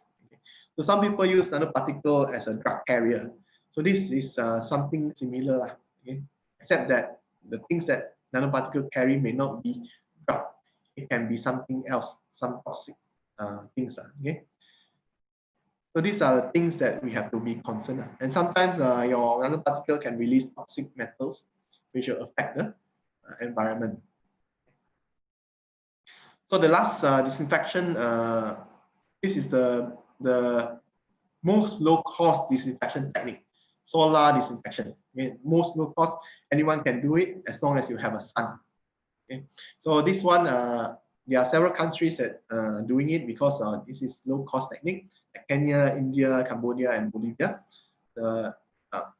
Mostly it's rural area, whereby they take these polyethylene bottles, they just put it under sun, that's all.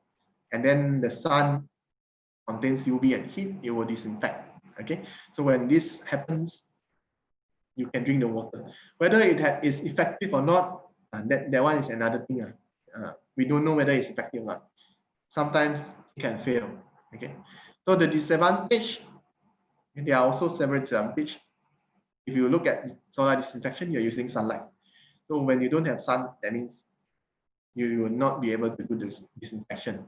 That's the disadvantage. The second disadvantage is, as I mentioned just now, the difficulty to ensure that you have already 100% disinfect the water. Okay, so we are going to go for class activity. Disinfection chamber. Okay, so as I mentioned just now, most of you probably have heard of this disinfection chamber. Let's discuss through whether this is effective or not. Okay, so let's look through this. Okay, just to give you some background, this disinfection chamber, right, started to become popular early this year, right?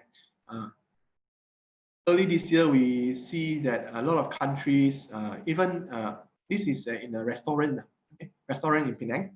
Even in restaurant, we can see that they start to set this thing up, okay, for disinfection application.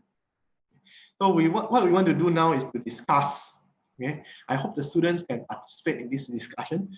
Maybe you can share with me whether this technique be very effective in deactivating COVID-19 virus. What do you think? So we have one answer just now. Okay, I think it's from Dr. Fitri, right? In some facilities, we apply disinfection box, okay, using nanospray technique.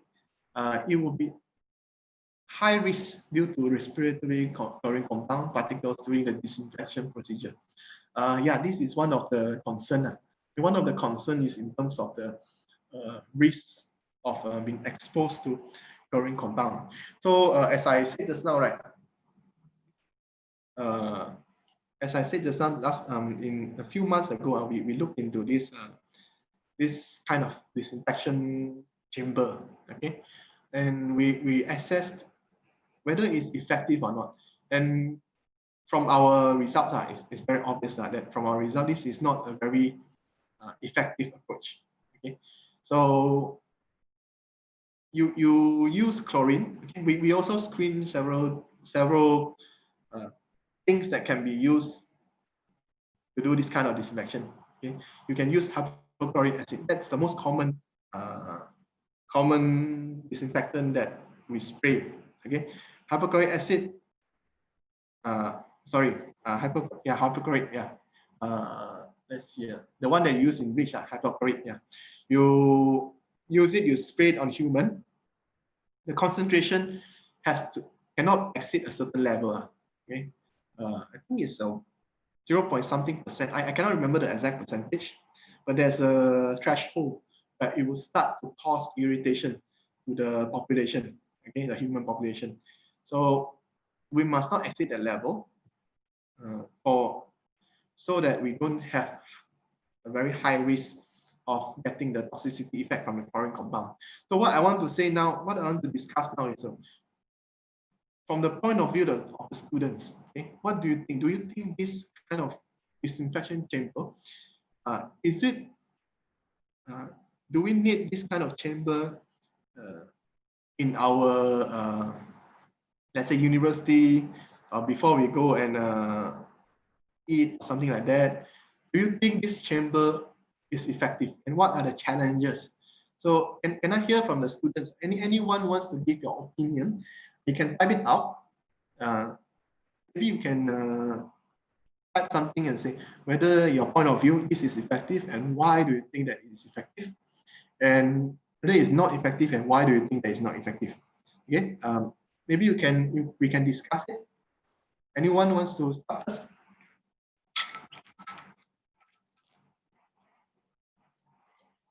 You can unmute and you can also say something. And any students, let's do this kind of active discussion so that I can know what is your thoughts. That will be more better, right? Anyone? Yeah. Any students? In Bahasa maybe okay, yeah?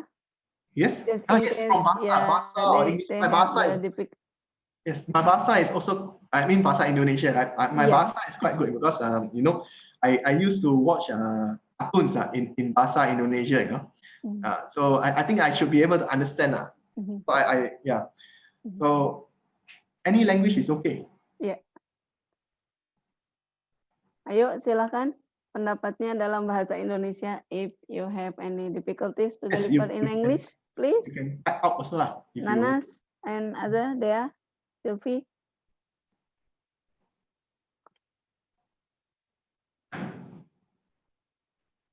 Bagaimana opininya dengan penggunaan box disinfektan di beberapa facilities? Menurut kalian efektif atau tidak? Itu kira-kira. Kemudian adakah pendapat lain atau opini lain bagaimana membuat proses itu menjadi lebih proper? Silakan, please.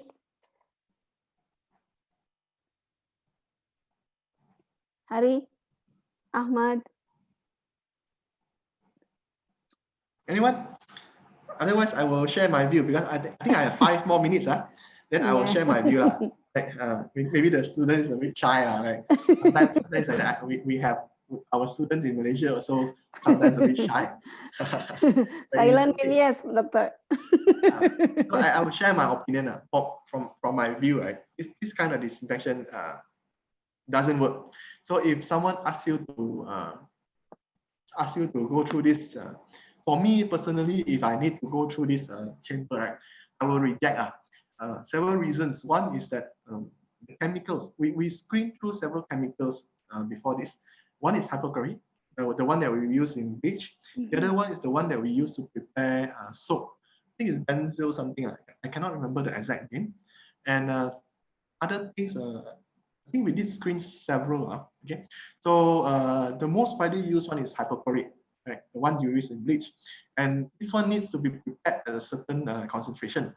And what they did was they spray through misting, okay, and then it will be on your clothes and everywhere, right, for disinfection process. But you have to remember one thing: disinfection process, when you want to design the reactor, disinfection reactor, we look at the contact time. Okay, so if you spray it for 3 minutes, it's not going to help in destroying COVID-19 virus. In fact, it will affect your health more than destroying the COVID-19. Okay? If your body is contaminated with a lot of COVID-19 virus, right? You want to disinfect, you go in, you spray for 3 minutes, doesn't work. You spray for 10 minutes, maybe. You spray for 30 minutes, yeah, most probably it will work if 30 minutes. But if you only spray for 3 minutes only, the contact time is not sufficient for you to deactivate all the virus. That's why, for me, this kind of system is more on. It's a very good innovation. Okay, and someone think of this as one of the potential solution. Just that if you only use hypochlorite acid, it will not work and it will affect your health more than the benefits that you can get. So what can we do to design this to make it better? There are many ways from my point of view. Number one is to use different kind of disinfectant that is effective only to this COVID virus at a short time. For now, right? I have no idea what is it. Okay, because there's no such things being invented yet. Okay, the second thing that we can use this application is to disinfect your the front liner. Okay, instead of disinfecting consumers that wants to go to different shops, which will not be effective anyway, we can take this. We can disinfect the front liner, which means that people who are wearing PPE protecting all this who are serving the patients, COVID patients, so that they can reuse their PPE again. Okay, that's another use case for this kind of disinfection chamber. But if you want to use it for like daily use and installing in this restaurant, and in fact, I've seen several videos in Vietnam, in maybe in India, they build a very large chamber and then they spray everything to that person. And then all this person will be exposed to hypochlorite acid, which will irritate your skin. And sometimes when this hypochlorite goes into your eyes, it can cause a lot of harm to your eyes. Okay, so there's no way to prevent it, because when you are doing misting or you are spraying using nano spray, it will be absorbed by your skin. Okay, that's why that's my opinion, my personal opinion. So that's why we didn't really pursue further and use this everywhere in our campus.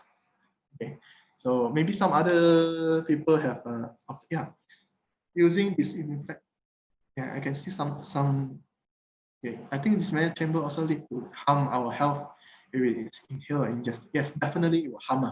It will cause harm when ingested. That's true. If it's not ingested, if it's in the outer skin, it's still okay. We still can tolerate, because the absorption of our skin towards all this disinfectant is, I would say, to say low is not low, but then it's still we can survive.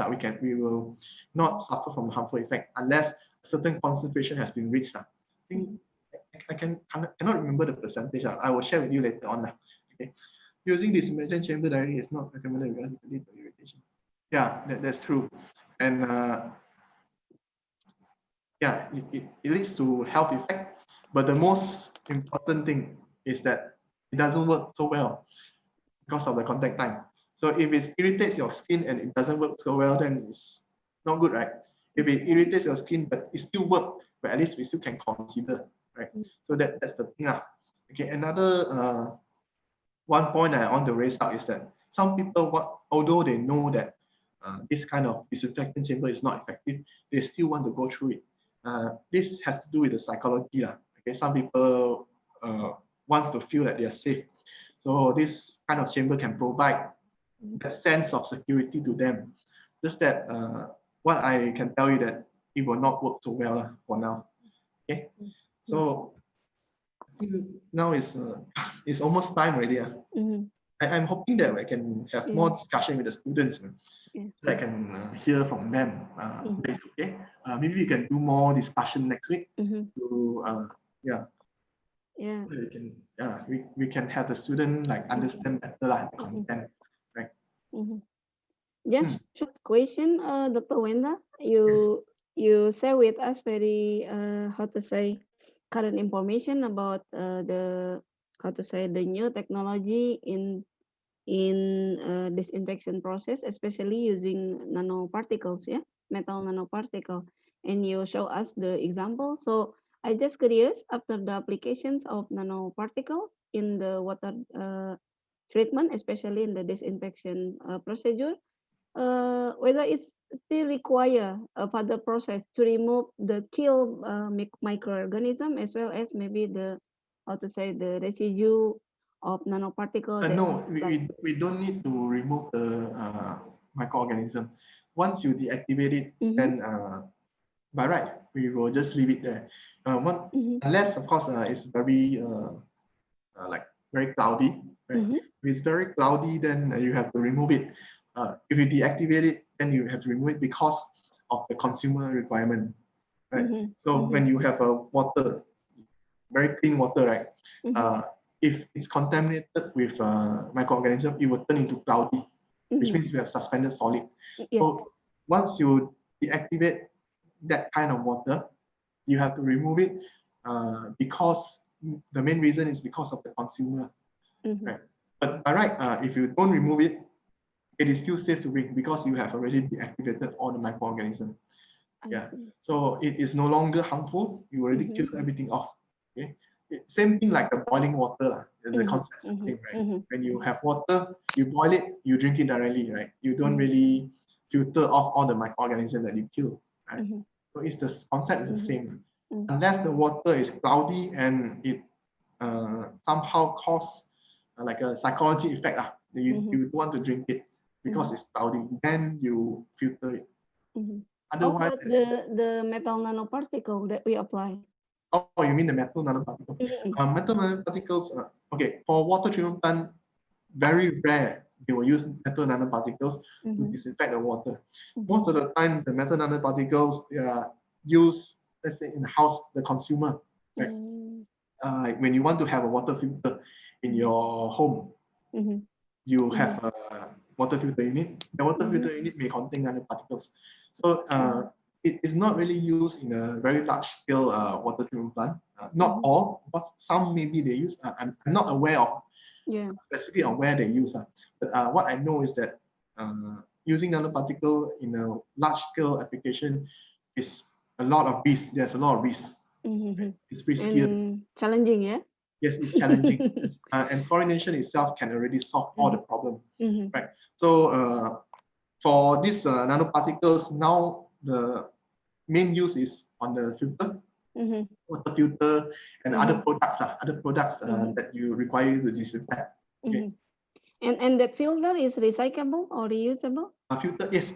A filter, no. A filter, I have one filter at my house. Right? I believe they also mentioned about nano silver something. They have this brand name. We have this cartridge inside, right? So we press it, and then after that you have this filter, and then after that we collect the water and drink. After some time, we have to remove the cartridge and throw it away, and then we have to replace it. Yeah. So it's not really, it can be used for a very long time. But once it has already been used up, it has to be replaced. Sometimes it really depends on the, how to say, water debits, yeah. Yeah, for the lifetime of the filter. Yes. Okay. Thank you very much for the great sharing, and yeah, especially for the, how to say, for the disinfectant box, it's very great knowledge, I guess, for us, because yeah, we really, how to say, facing a kind of shock. So especially in our university, Oh, one you all have a kind, lot of yeah, this. we found, yeah, almost in, even in our building. So we have to throw it, but I personally never do that. Because even though from the, how to say, hypochlorite concentration is too strong, I guess, and I recommend it to the staff in the in the faculty and the university to, how to say, to avoid for that Yes, that's true. application. I think better not to use it because it's not, there's no proof to say that this is effective. Yes. Yes, and even though the people just pass through the box without using any mask, I said it's very dangerous for your health. Yes, that's true. Even though some, yeah, that absorb to your skin and other, but yeah, sometimes we need, how to say, huge effort to make them understood about that. Yes. But later on, maybe the student can share this great knowledge, yeah, to other friends, because how to say, it's a kind of the, how to say, university regulation. So now in the entrance of every building, they You just have set to. up it, but yeah, I just pass through to another gate Oh, to okay. avoid that one. Yeah. Okay. So still you have any questions to all students or participants?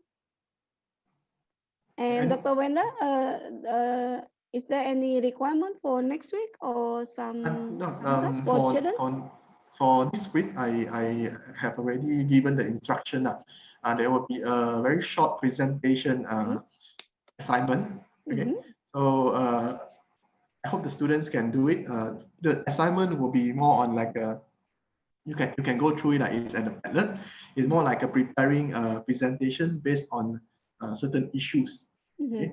Any issues that they want to choose, it's okay with me, but they have to show the knowledge that they understand and they know the, like for example, rural area, right? They have different kind of water, groundwater and surface water. So the students have to show that they understand this, and then they can design a treatment technique, okay? Innovate something to treat the water so that it is drinkable. Okay? So the presentation can be done using PowerPoint, and then they can speak up in Malay, not sorry, in Bahasa Indonesia, or in English. That's okay with me. There's no issue. I can understand. They can use PowerPoint to record it. They can use Zoom to record it. Okay. And it has to be 5 to 10 minutes. Not very long. Yeah. So I hope that they can. 10 minutes in maximum, maybe, yeah? Yeah, 10 minutes maximum. Okay. Okay, I guess the student can follow your guidance to prepare this project. Okay. Yeah, and yeah, we suggest maybe they can pick a variety of issue, yeah, not at the same issue, so they can have many experiences, Yes. yeah. And yeah, since they also come from the different region of Bandung area and also West Java area, yeah, I guess they would have how to say, many issues to be explored on this project. Yeah. Okay, so everyone, since we are out of the time, so thank you so much, Dr. Wenda, for today lecture. A very, how to say, fruitful in my opinion. Yeah, the student can, how to say, refresh the knowledges about the disinfection technique, and also how to say, earn many innovative idea, yeah, especially for the current innovations in the disinfection processes. And to everyone, see you again next week at the same time. And for the presentation itself, Dr. Wenda, it just posted in the website that you provided? Yeah, it's there. I posted it 2 days ago. Okay. Yeah. Okay. And for the next week meeting, what's the topic that would be discussed? We will look at AOP, advanced oxidation process. Okay. Okay. So to all students and participants, you can how to say read or check the information before regarding to the next topic that would be discussed here. And thank you so much for your gathering, and hopefully all of us in a great health, and wish you a great day. Thank you so much. Thank you. Thank you, Dr. Wenda. Okay, see you next week. See you. Yeah, okay, see you then.